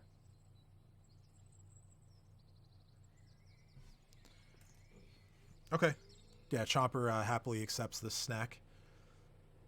And now we cross the water. Hey, before I do, I'm gonna take a couple steps in to make sure that if we do start crossing, I'm not gonna sink. Okay. I mean, again, the water is shallow enough. You get a closer look at the water, and you see that the ground appears to be solid at the bottom of the stream. There are a fair amount of rocks in the bed. You should be able to cross this pretty easily. Excellent. Just making sure All the because as perception a shit is druid, going on. I'm just walking across this log. All right. But I have to make sure that it's safe because, as my shaman once told me, everything in nature wants to kill you. Yeah, Ursula has been walking across this, but I just didn't want to interrupt anyone. It started when Kay decided to do her perception check. A couple of the parts of the downed tree are slick with moss, so go ahead and make an acrobatics check. My mouse would work. Okay. You're not very graceful, but you make it to the other side without falling. And I wave over and I go, hello. Yeah. Just Cat. walk across. Yeah, Cat will just walk across as well. She gets to the other side.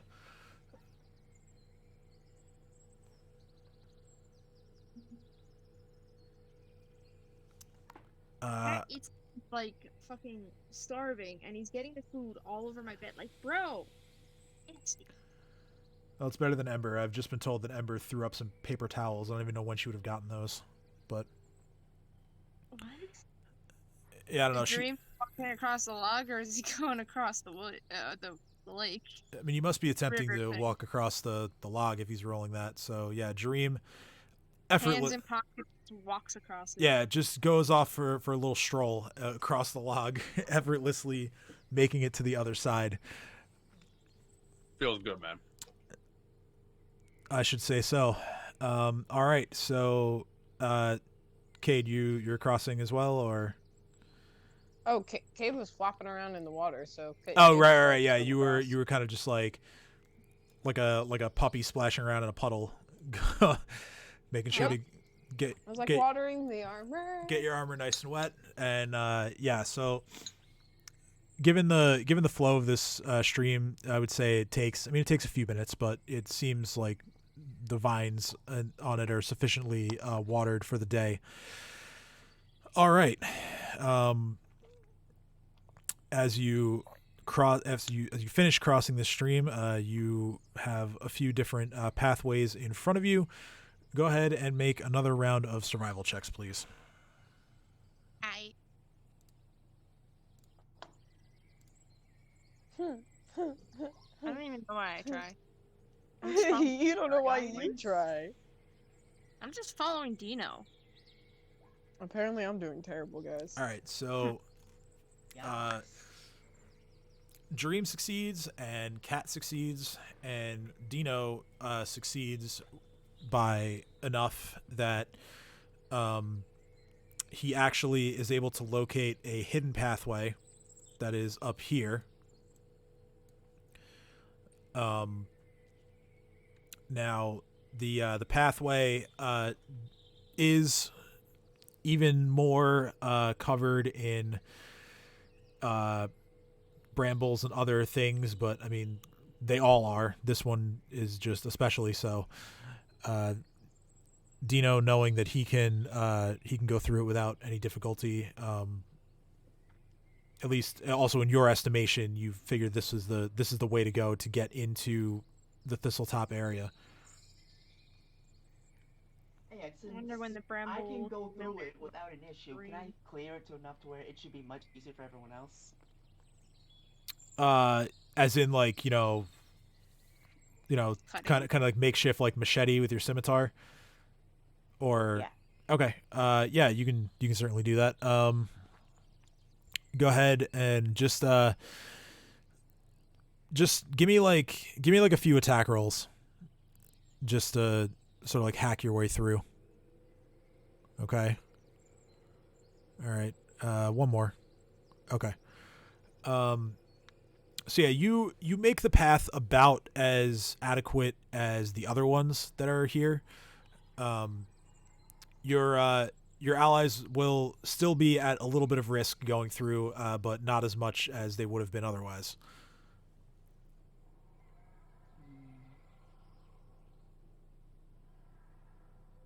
Can I try one more time to make it even more sufficient? Yeah. Okay. It's just very thick in this area, which is the main issue. That may be, but Dino is also strong. Yeah, Dino is also thick in his own way. Okay. All right. Okay, that's enough. Yeah, so basically you press further in, and you make the end stages of the path much more clear.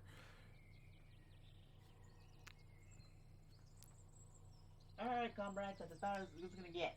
Let's go. Okay, so same as before, D100 rolls for everyone.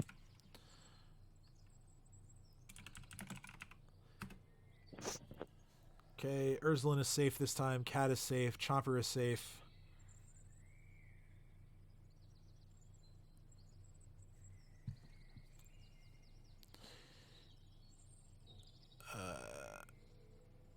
Okay, Dream. Oh, sorry. You're good. Hold on. Just yeah, D100. Yes, sir. Dream is safe.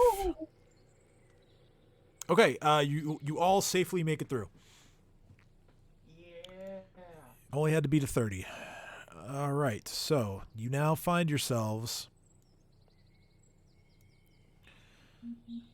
Let me just copy all the tokens. Would I recognize any bit of bramble as the part that was in my dream, or no? This one is a bit different than the last one, but yes, you recognize this one as having been a part of the dream that you had. I just casually bring that up to Cade. Like, I'm pretty sure I dreamt about this, Brussels. You guys come through in this part. I'm going to move you forward a bit because you were leading the way. Cade just kind of mutters to Urzan and be like, we've had some weird ass dreams lately. Nawalia, by the way, a lot of shit came flashing back the other night. Don't know why, but it's there now. Forgot to tell you guys about that. Okay. You didn't try to tell us shit. As you get through the remaining bit of the path, you find yourselves at what looks to be sort of a hidden entrance to the Thistletop stronghold. The briars and the thistles that grow so rampantly here in Nettlewood are even more dense and tangled in this location. You're also close to the shoreline. You can hear at times sort of the rush of the seawater, kind of further off to the north. Although not quite dense enough to block the sound of waves crashing on the unseen shores to the north and to the west, the undergrowth here is certainly thick enough to block sight and access to the coast. Few trees grow this close to the edge of the sea, but the briars themselves often reach heights to rival them. And in here, the patch is nearly 20 feet high. Let me do a musical shift here. Give me 1 sec. I hate to interrupt, but I don't see anything on the map.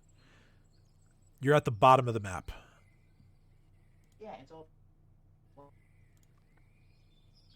Hold on, I definitely turned dynamic lighting on this map. I know I'm not going crazy here. I think you might be. Oh wait, no, we're all the way on the bottom of the map. I see. Yeah, let me Roll, please. That's weird. Yeah, I didn't see anyone else. Just me and Jumper. All right, hold on. I can see everyone. I want a poached egg. Go make one. No. Okay, there we go. Yeah, I had to turn daylight on the map. That was the issue. Okay. So get the link for that. Let me just.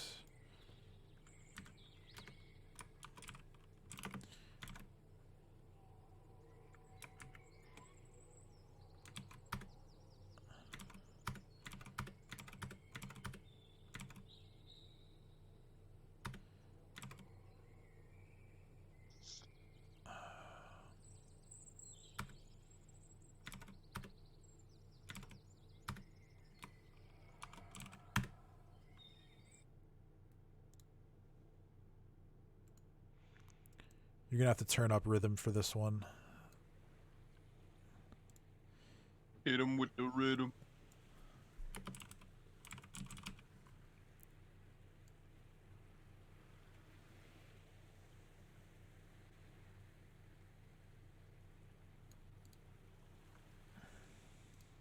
All right. Make sure I give proper credit for the music, and we're good. Okay, so, as your footfalls lead you into here, I need everyone to make a perception check. No. Hey. Good time to roll a natural 20. All right. Okay. Roll for Cat just in case. You never know. No, not bad. So everyone rolled well.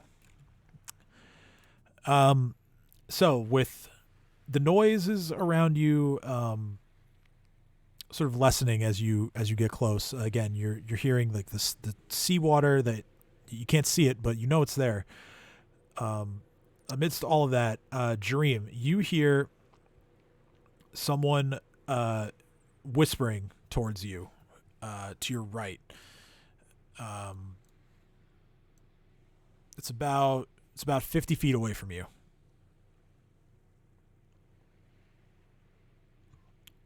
But it's a familiar voice. Wait, do I hear what it says? It's not really speaking words. It's kind of just, like psst, like trying to get your attention. Okay.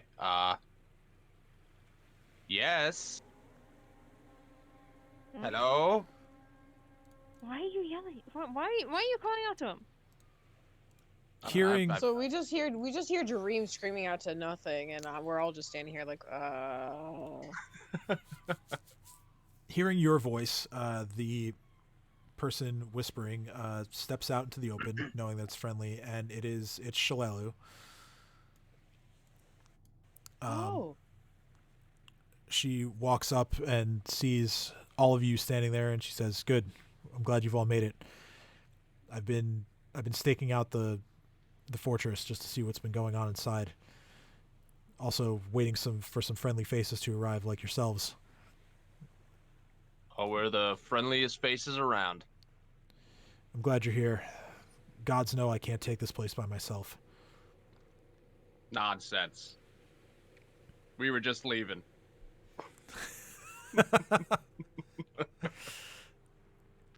She tries to muffle her laughter, just to not be too loud. She says, "Well, it's from what I can tell, it's about what you'd expect from a bunch of goblins holed up in a place like this. All kinds of nasty stuff. I've heard they have some refugees from other tribes inside. I've caught wind of some sort of power struggle going on among them. There's also some voices that I didn't expect to hear. Some people, like more people than what I originally thought.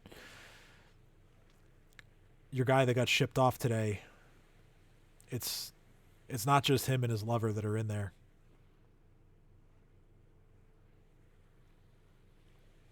I heard a couple other human voices. One sounded pretty grizzled and very, very masculine, and the other was a rather angry sounding woman. I don't know what they're here for, what they want, but I'd be on your guard. Caution's definitely advised here, but there's not that much need to worry. After all, it doesn't matter who's with them, they're going down. I like the way you think. So, I don't know what your approach is, but I plan on doing a bit of sneaking around inside, and as you can imagine, with the nature of doing so, I think I work better alone. However, maybe we should have some sort of like code word or some sort of gesture or something that, if your group needs me or vice versa, we can easily make that known. Cade motions at the birds that we have surrounding us and all the trees and goes, well, can we make a discerning sound, like a bird call? Shalelu looks around at the birds, and then she looks at Babu, and she says, well, you've got a bird with you. Although he doesn't appear to, in between. he doesn't appear to be quite a bird, but I'm sure hooting will be sufficient. I nod and say, if you feel comfortable, I feel like that would be the best and least detectable by whoever we're gonna deal with. I just missed all that because my Wi-Fi is a fucking turd. So Shalelu I is. still don't think it's your Wi-Fi. I think it's just your We're computer discussing from a the Wi-Fi. code word. No, That's it's how far we're definitely going the with fucking food. extender. It's not my NIC card because my Wi-Fi doesn't drop out anywhere else. Shalelu is proposing that you come up with some kind of code word or some sort of gesture that would indicate that either you need her help or she needs your help, and that you can find each other and deal with the issues together. After looking around at the birds, she kind of proposed to sort of have Babu be that thing. She was going to suggest whether he can like screech really loudly, or you could send him to find her or something like that. But those were her ideas. So whatever you guys think is best is cool with me. Yeah, I Babu will think do it. Babu's here for trying to about it. For that would be, hey, come here now. Emergency type of thing. Right. Yeah, I think Babu can handle it.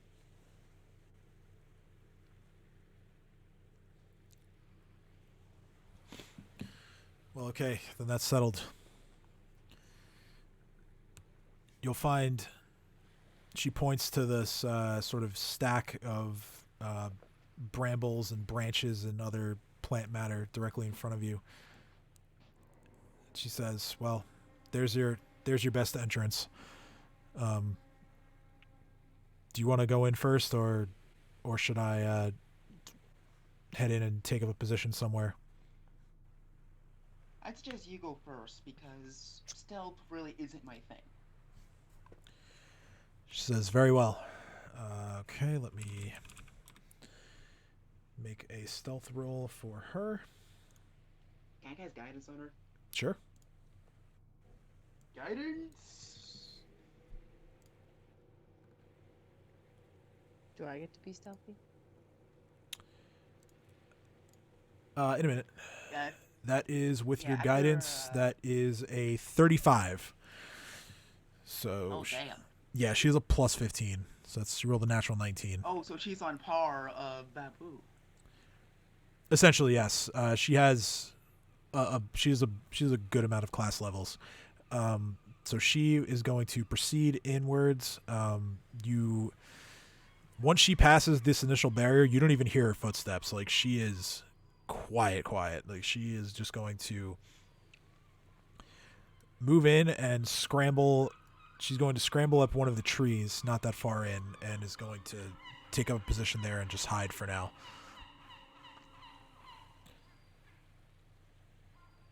And that's our time to move. Yeah, once you're sure that she's not moving anymore, yeah, you're left to then make your own decision. It's just we go in, try to be discreet about it, and stealthily kill anyone that we come across.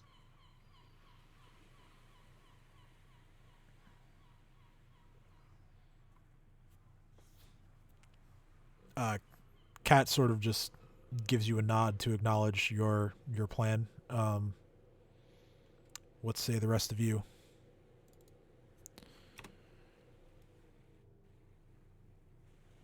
I don't know. I'll just go with whatever the majority says. I'm kind of winding down and falling asleep. Sleeps for the week. Kate, for people who work.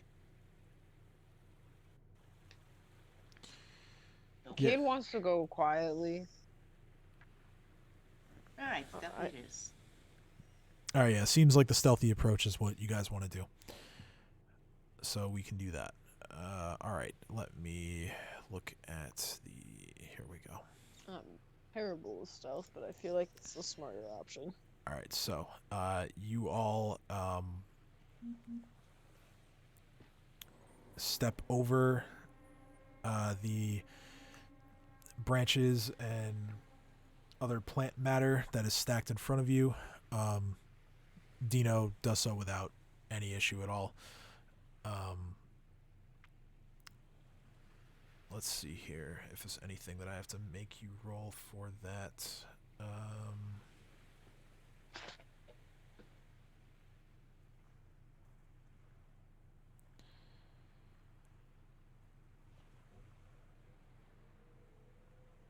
Okay, so Dino, you open the door. Now, do you are you careful about it? Do you try to open it quickly? I'm being careful. Right, I'm just asking him because he's in front. Or I'm gonna suggest someone else open it and be silent about it because again. All right, stealth is so not my specialty. okay, so then if Cade's gonna take the lead on opening the door, if you're gonna be careful about it, then you do so. No real issue. You can kind of organize yourselves how you like. As you walk in, I guess if Cade's gonna be in front, then Yeah. okay. Change up and be right behind her. So as you proceed, you notice that the ceiling here is very low. You are going to have to sort of bend over a little bit and sort of like hunker down to like move through here. This is going to be, in effect, it's going to be like squeezing. The tunnel ceiling here is only 4 feet high. It winds through the dense briars and nettles. The floor in this area is hard-packed earth. There are patches of wiry plants that are stubbornly growing here and there. You look around and you see that even though the ceilings and the walls here are made of like a tangled mess of vines with thorns, these vines at least don't look particularly dangerous to the touch.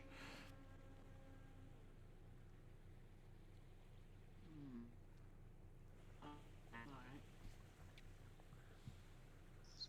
So I'm going to try to creep around those without touching them. Okay. So as you proceed forward, I'm going to need a round of stealth checks. I'm sorry, what'd you say? Hey. Round of stealth checks, please. Can I get guidance on everyone? Uh-oh. No. Well, I'm making this a group check, so that if a lot of you roll high, the natural one may not hurt you too much. So, and yeah, you can cast guidance. So,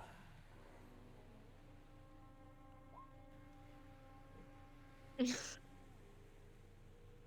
right. I just need dream Oh, what am I rolling? stealth. Stealthy. Ugh. Wow. Okay. So, are we noticed? Well, let's see. So you are proceeding forward. Cade is nice and careful about entering, gets through pretty quietly. Dino, bad stealth check aside, is able to sort of get through this door without too much issue. Chopper doesn't particularly know how to operate in these sort of areas, so he stumbles a bit. As far as the rest of you, Babu sort of just flies through, no issue. Dream also trips over some of the brambles and almost falls, but does manage to catch himself. Again, not doing so very quietly. Kate tries to catch Dream with his impressive, somehow not nat 1-1. Ursuline makes it through pretty quietly. Cat, however, does trip and fall. She is going to not take any damage.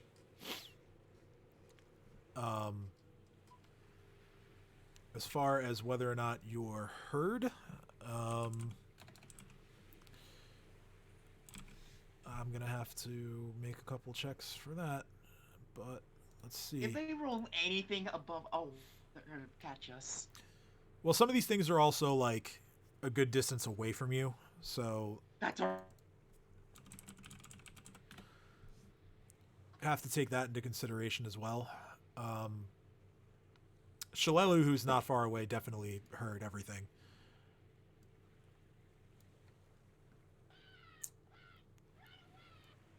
Let's see here.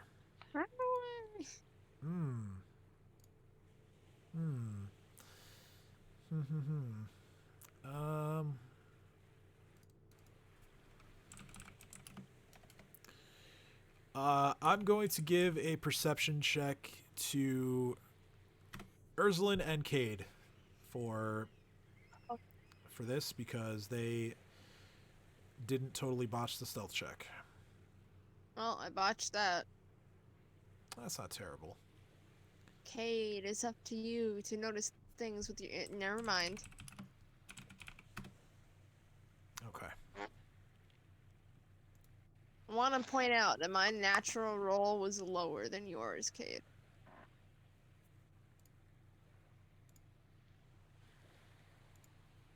I'm very tired. All right. Yeah, I might need to get off soon. That's fine. We can end soon.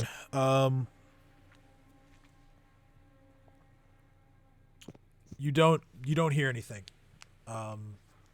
You don't hear any footsteps or any sudden battle cries or anything like that. At least not over all of the noise that some of your friends made getting into here. So again, much the same as all of the other areas that led into here. Dino, you were the only one that doesn't suffer any sort of penalty as far as like squeezing through here. Again, Woodland Stride applies, so you can walk through here unimpeded. Yeah. Everyone else, you treat this area as difficult terrain. Should you get into a fight here, you will take a penalty to attack rolls and AC for as long as you remain fighting in here. Oh, if it gets hairy, that earthquake is coming. So, the path in front of you splits into 3 directions. There is one that leads west and to the north, one that goes straight in front of you to the north, and one that goes to the east.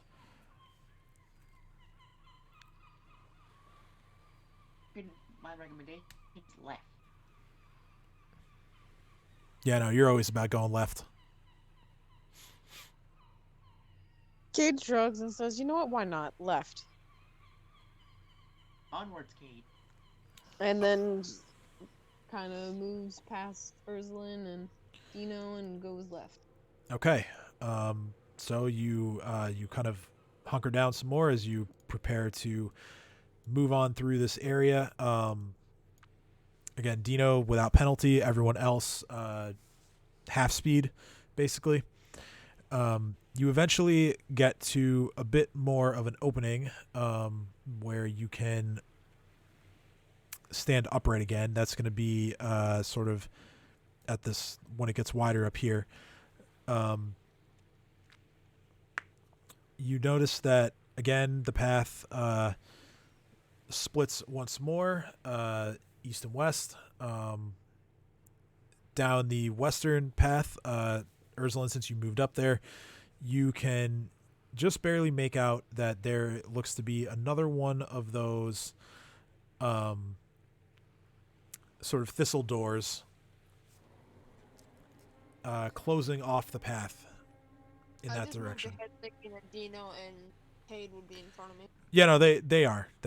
Or they're at least next to you. And where's this thistle door? All the way at the end of the path to the left. I point that out. So again, we're gonna go left, I guess. Left. Why not go right? The right's never right, that's why. Well, Cade pauses the moment Ursulin starts to quietly suggest the right and goes, "Well, I mean, I feel like the right kind of keeps looping. The left has a real door."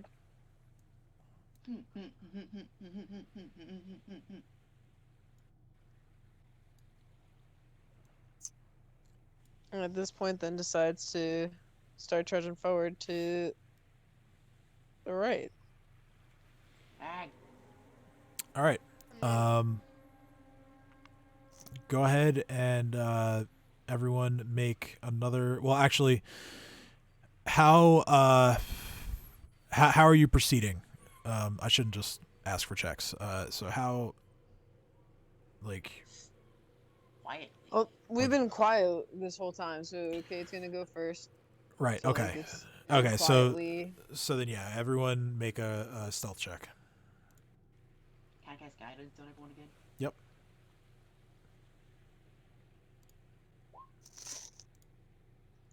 terrible at this. At least you're not dealing with an armor check penalty anymore. Doesn't seem to have made much of a difference, but Chopper. Yeah. Stealthy. okay. Just need Dream one more time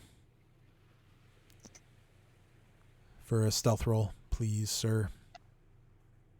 One more time. Yeah, Okay, much better this time. Yeah. So you all proceed around, taking a right turn, able to stand upright again.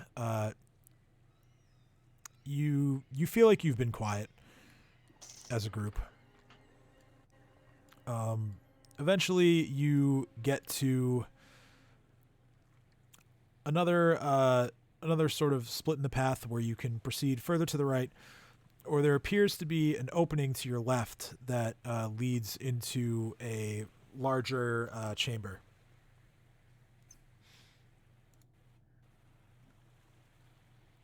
So I'm gonna look around in slight awe and realize that maybe going to the right was the right decision. and kind of look back at everyone else and go, so that's not what I expected. What do I you think see? we should go right again. I'm gonna give my totally right advice of going left. Right is always right. Cade panics Said and every goes dead left. man ever. Yeah, to the left. All right, so you go left. Um, Could I like reflexively grab him and pull him back? yeah, this is gonna be essentially a grapple check. So yeah, CMB. CMB or CMD? CMB. CMD is what you have to beat. So okay, yeah, you do manage to grab a hold of Cade. I pull him back and I say, no, right, not left. Now, if you hold up your hands and you make L's with them, left is the one that looks like an actual L. Right is the one that looks like a backwards L. Go to the right. Cade is so startled by this that I just go, right? Okay, we're going right, guys. Right? Why am I in the lead? Because you have dark vision, that's why. Fuck! Cade just mutters quietly, whisper yelling, and then just keeps walking forward to the right. It's like noon, by the way. Like it's daytime. Yeah, Cade's just. Yeah. Yeah, if dark vision can see on the dark, just imagine how well it can see in the daylight. All right, so 1, 2, 3, 4, 5, 6, 7, 8. Okay.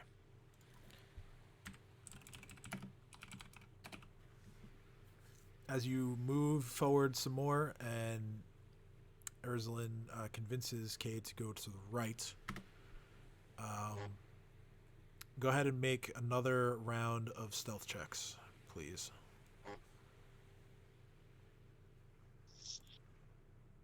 Beer.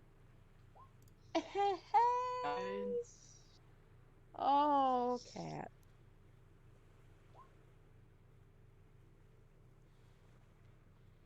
I don't want to say this hinges on what Dream rolls, but it kind of hinges on what Dream rolls. So, Dream, you got guidance, come on. Guidance. okay, let's see. What did they roll? 12, guidance. 10, 8, 0, 16, 11, 12, 15, 15. All right. So, as Urzulin and Cade move forward very quietly, Chomper does as well. It's more the back of the line that has some issues. As Jareem kind of brushes against the walls here. No damage or anything, but just the discomfort of it forces a little bit of noise. Cat, however, steps on multiple small twigs on the ground, snapping them. And as all of you get through and pass the sort of opening here, you hear a couple of smaller voices from behind you as they yell, "Look, Longshanks. Maybe if we kill them, we can gain favor." And many goblin voices rise up from behind all of you. Fuck. All right, so Dream's gonna have Babu do the signal, I guess. Okay, so Babu screeches. I will figure out how long it's going to take her to Shalelu to get to you, and we will go from there. All right, so this shouldn't take long. So I figure we can run this encounter and then end. So everyone, go ahead and roll initiative. Wait for the initiative tracker to pop up. Always forget about that. Yep.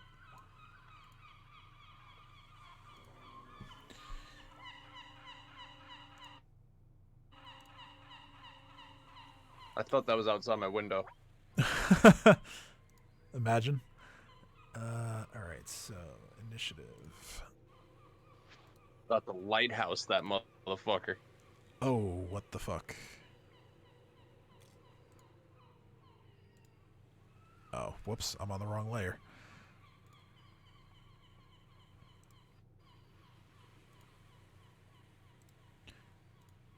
Oh no.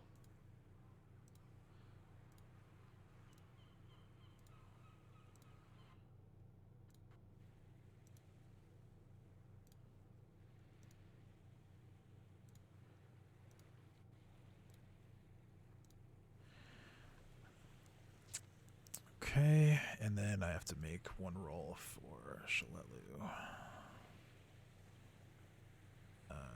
Okay, close the character sheet.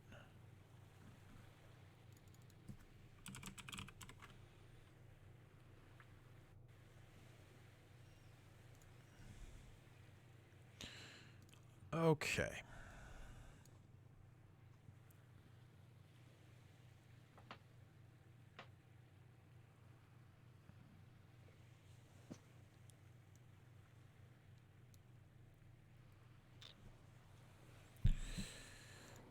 Come on, roll 20. Don't do this to me now.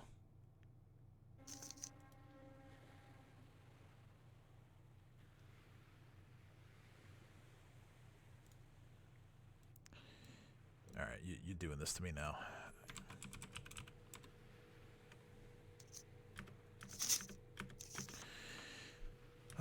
Where's her stat block? Here we go.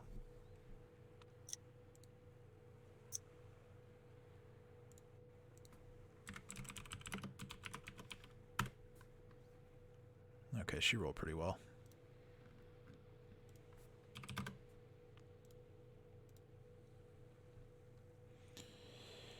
Okay. Let's see here. There. All right. Gonna break a tie here.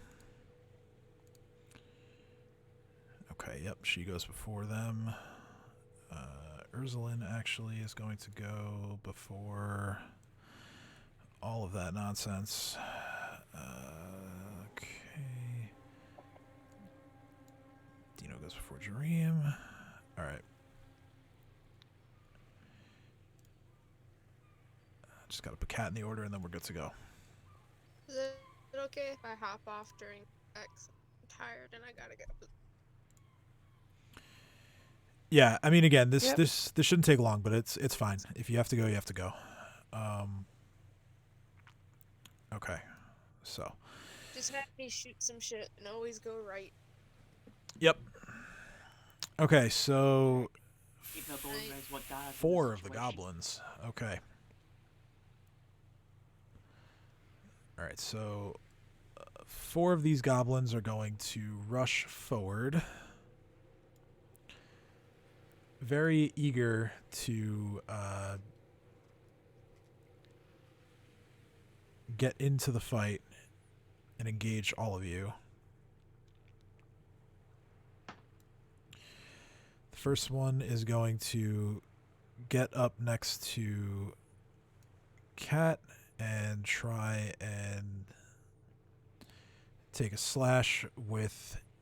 He has a short sword. And that's a 7. So he does not hit. The others are going to fire their short bows indiscriminately. One of those is going to target Babu.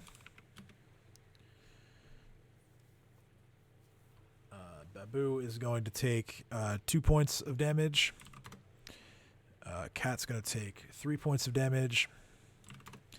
And the other one is going to miss Dino.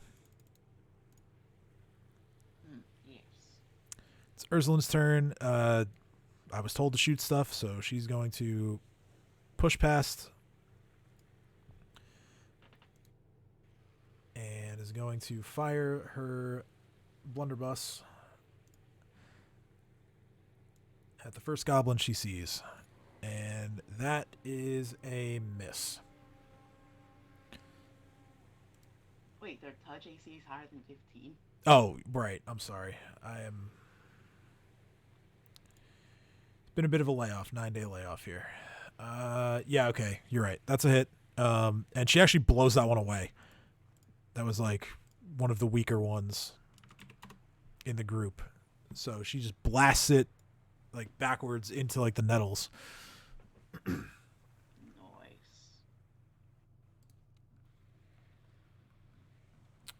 Okay, so hearing Babu's screeching, you hear some movement in the trees above and behind you as Shalelu comes through, and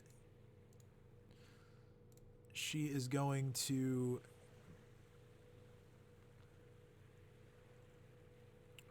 use her composite longbow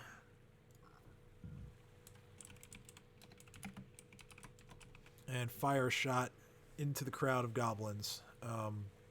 There's all kinds of cover, so she is going to be attacking at a penalty. Oh, she rolled terribly anyway. The shot, you hear the arrow release, and it just gets like mixed up in all of the trees over there, like in front of her. Doesn't find its mark. Two of the goblins are going to sit tight and fire their short bows towards Ursulin for killing their friend. The first one is going to miss as it sails wide. The second one is going to hit her critically, but it's only going to deal 3 points of piercing damage.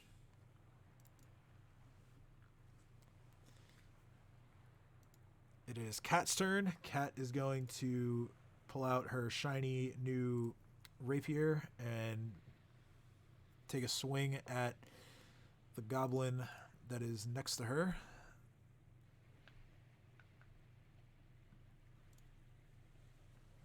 That is a hit for 5 points of piercing damage.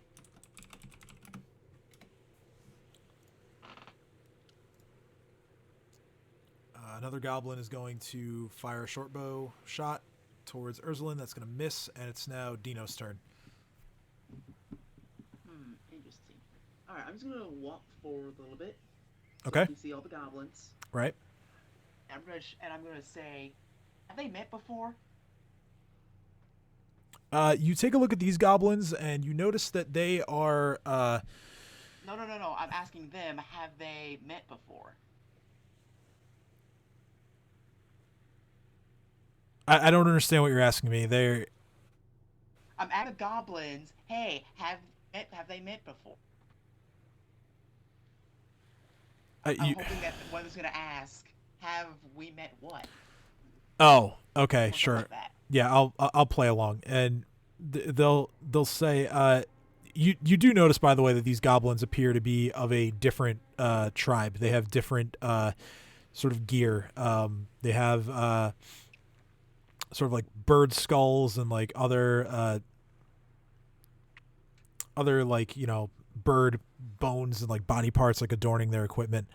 One of them does say, "What do you mean, Longshank? Have we met who or what?" You're assholes in the fucking ground. That goblin raises his sword and is like, "Ah!" He doesn't lean like that. Well, allow me to introduce the two. Okay. I'm So gonna cast as I put on Stone Call. All right, so Stone Call towards all of those goblins. 7 points of And I'm bludgeoning damage. right here. All right, so that spell is going to take out. Let's see here. That is going to take out 1, 2, 3, and it's going to badly or grievously wound the rest of them.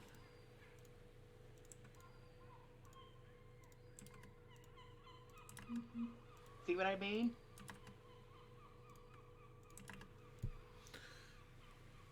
As all of you watch as this storm of pebbles and gravel just pummels all of these goblins, leaving the area covered in debris and as difficult terrain. Excellent. And then Chopper's gonna go over to kill. And I'm not gonna do power attack because not really necessary. Oh, baby. Which one? Oh, the one right next to them. I'm sorry. God damn. Actually, hold on. So that spell. The range is 40 feet. Oh, by the way, I put it right here. Here, right? Yeah. Okay, yeah. So he would have been out of range of that. So yeah, Chomper. Chomper. Quite brutally ends that goblin, dealing 18 points of piercing damage, which is a good bit more than it even had in hit points to begin with. Beautiful. Chomper leaves no doubt that goblin has been formally introduced to the ground and therefore the grave. Thanks. I was trying to make a little joke to where had they met, I thought it was pretty funny. Seemed like no one else thought so. No, I did. No, I muted myself without realizing it. I just legitimately didn't understand what you were asking me, and that's my fault. I'm also a little bit Fair enough. fried from the schoolwork I had to do today. So, Mood. yeah. So, sorry. That's kind of my fault that it didn't land. All right, so that brings us to Dream's turn.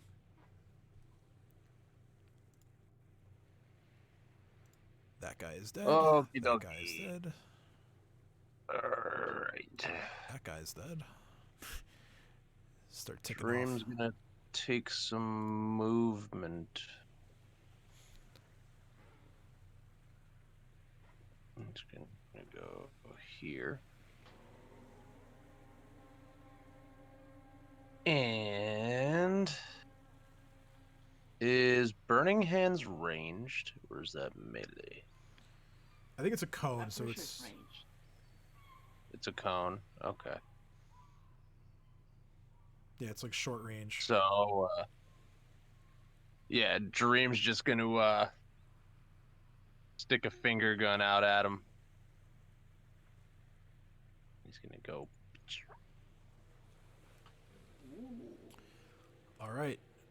So wow.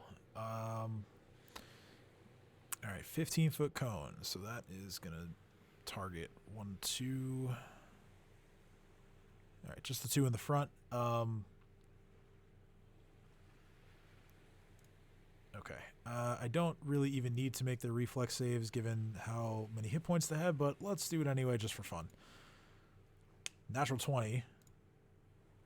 And also a success. However, that's still 4 points of fire damage. And both of those goblins go up in flames. And they are eventually reduced to a smoldering, smelly pile of goblin remains.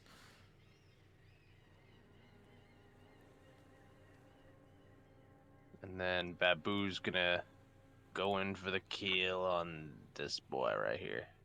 Right? Yeah. All right, Babu swoops in to try and finish off that goblin. Give him the old 1-2. Where the fuck is the thing? Oh, there it is. We just lose it. All right, so the first one, Babu misses as the goblin ducks out of the way. The second one, Babu finds the mark, dealing a point of piercing damage.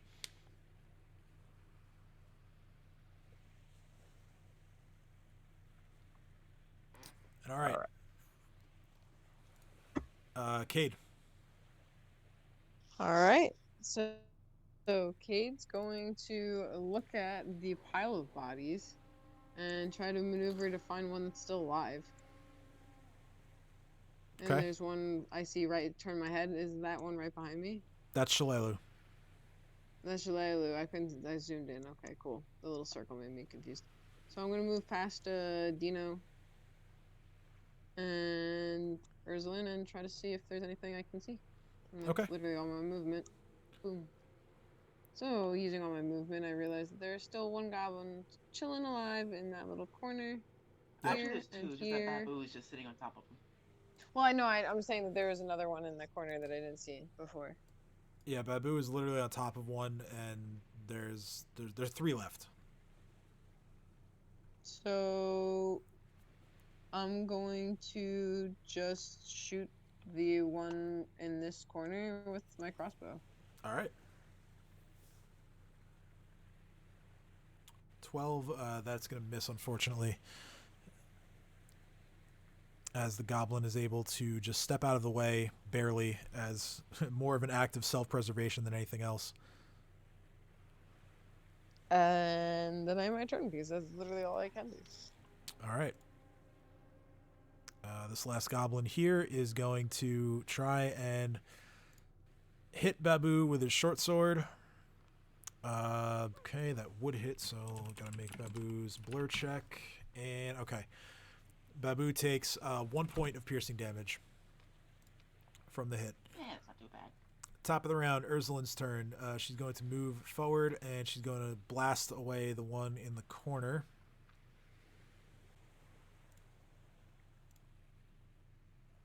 And her gun misfires. She takes a swift action to clear the misfire, but that's the end of her turn. Shalelu is going to load up her longbow and take another shot.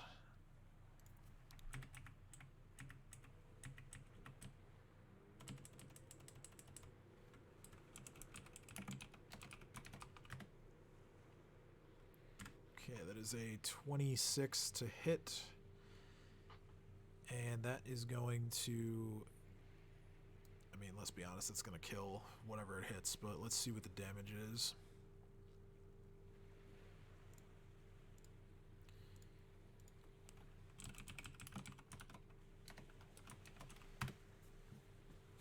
She rolled minimum damage. So she hits the one that Ursulin was trying to hit, and gets it right between the eyes and kills it.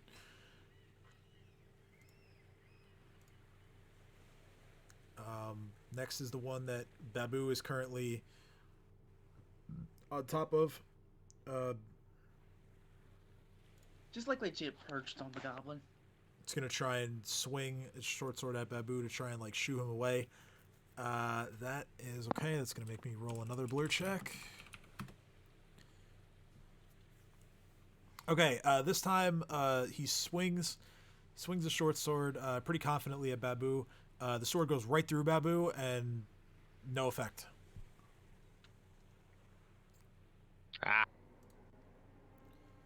It's now Kat's turn. She's going to kind of circle in. She's going to take her crossbow and fire at the one straight across from her. And that is a natural 1, so her bolt ends up just falling into the dirt harmlessly. It's now Dino's turn. Alright, I'm going to... See, this is 15. My reaches over where I am. So I think I can get one more step in before I run out of movement. Yeah, I believe so. The troops are just gonna come from behind just to ensure that the goblins they are not as alive. Okay. And I'm going to yeet my returning dagger at one of the goblins, All right. preferably the one that Babu is currently perched on. Okay. All right, to the power of nature, yeet. Oh yeah. Ass. Yeah, I'm going for that one. Yep. Yeah, that goblin is struck in the chest with your dagger, and it falls over with a pained scream. Return to me, Dad. The dagger returns. That's quite fun. All right, and my turn. All right, Dream. Alright. Dream's gonna 1, 2, 3, bow. Get that bitch. Flaky And- maneuver. Come on, man.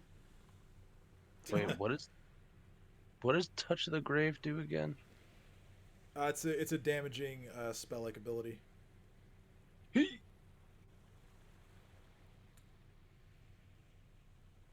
That would have hit. It would have done the flanking maneuver.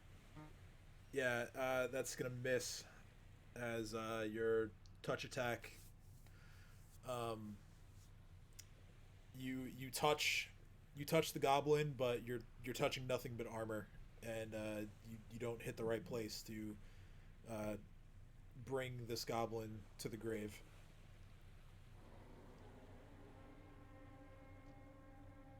Alright, Babu to save the day. Okay. Yes. What am I- No, that's not it. That's not it either. Come on, man. Flanking maneuver.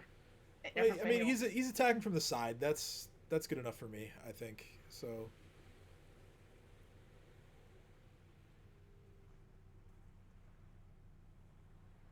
Oh yeah, and Oh. 3 points of damage is enough. So that goblin also goes down in a heap, and you guys have cleared this room. At this point, Shalelu is going to hop down from the tree that she's in, and she's going to walk forward to sort of assess the bodies and everything. She looks at the corpse that is immediately next to her, and then she looks up at all of you, and she says, well, these were the refugees. Friends. She says they must have thought that if they could fight and harm or kill any of us, that they're well,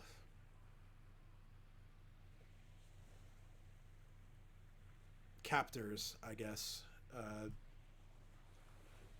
would grant them some favor, maybe even freedom.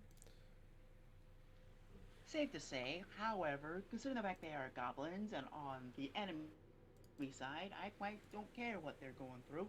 And you're free to have that goblin, by the way. You killed one of them, so it's fair that you get their loot. And as I say that, I'm going over to get 5 goblins, because that's how many I killed.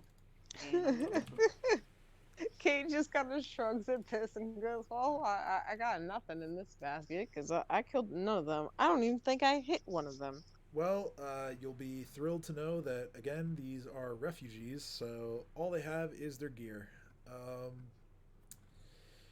We just killed a bunch of refugees. So, Ain't no but- refuge. okay, in that case, if they have anything valuable, I'm gonna push them into a corner, out of sight of the main doorway. And I'm gonna say, alright, so here's the plan. We clear out the rest of this place, and we come back, we get all the goblin bodies, and we go back to Sandpoint.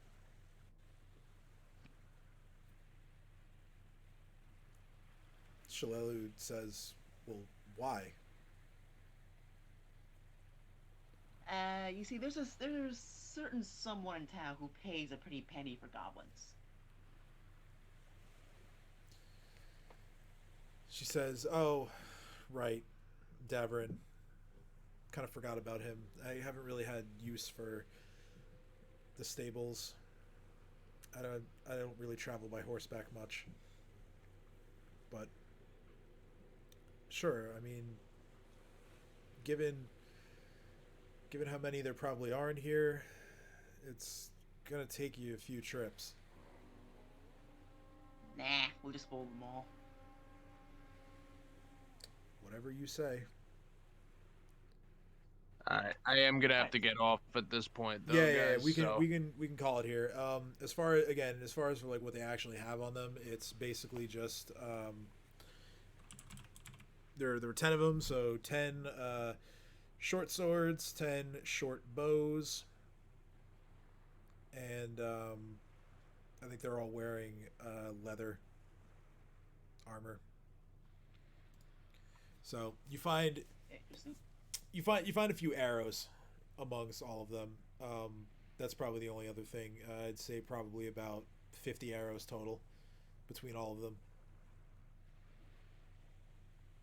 Okay, that's fair. But yeah, so you guys, again, you have cleared out the this room is called the refugee nest. You have taken out 10 of them, and you have breached your way into Thistletop, where you Yeah. Fucking yes. are now in the thick of it in a goblin stronghold, and so we will pick up from there next week. So through the week in the chat, I know it's been mentioned already, but we can definitely talk about maybe starting earlier. I kind of wouldn't mind that either, but whatever decision we come to, I will, of course, honor and do my best to accommodate.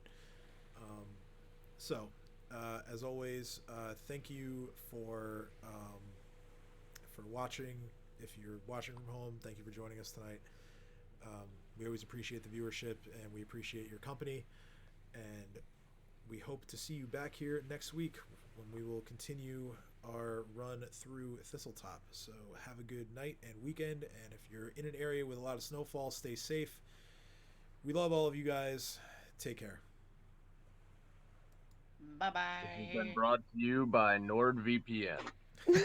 I'm so glad. Oh yeah, we almost forgot our sponsor. Of course. Come on, guys. NordVPN. Yo, honestly excited to kick in Thistletop's front metaphorical doors. Let's go.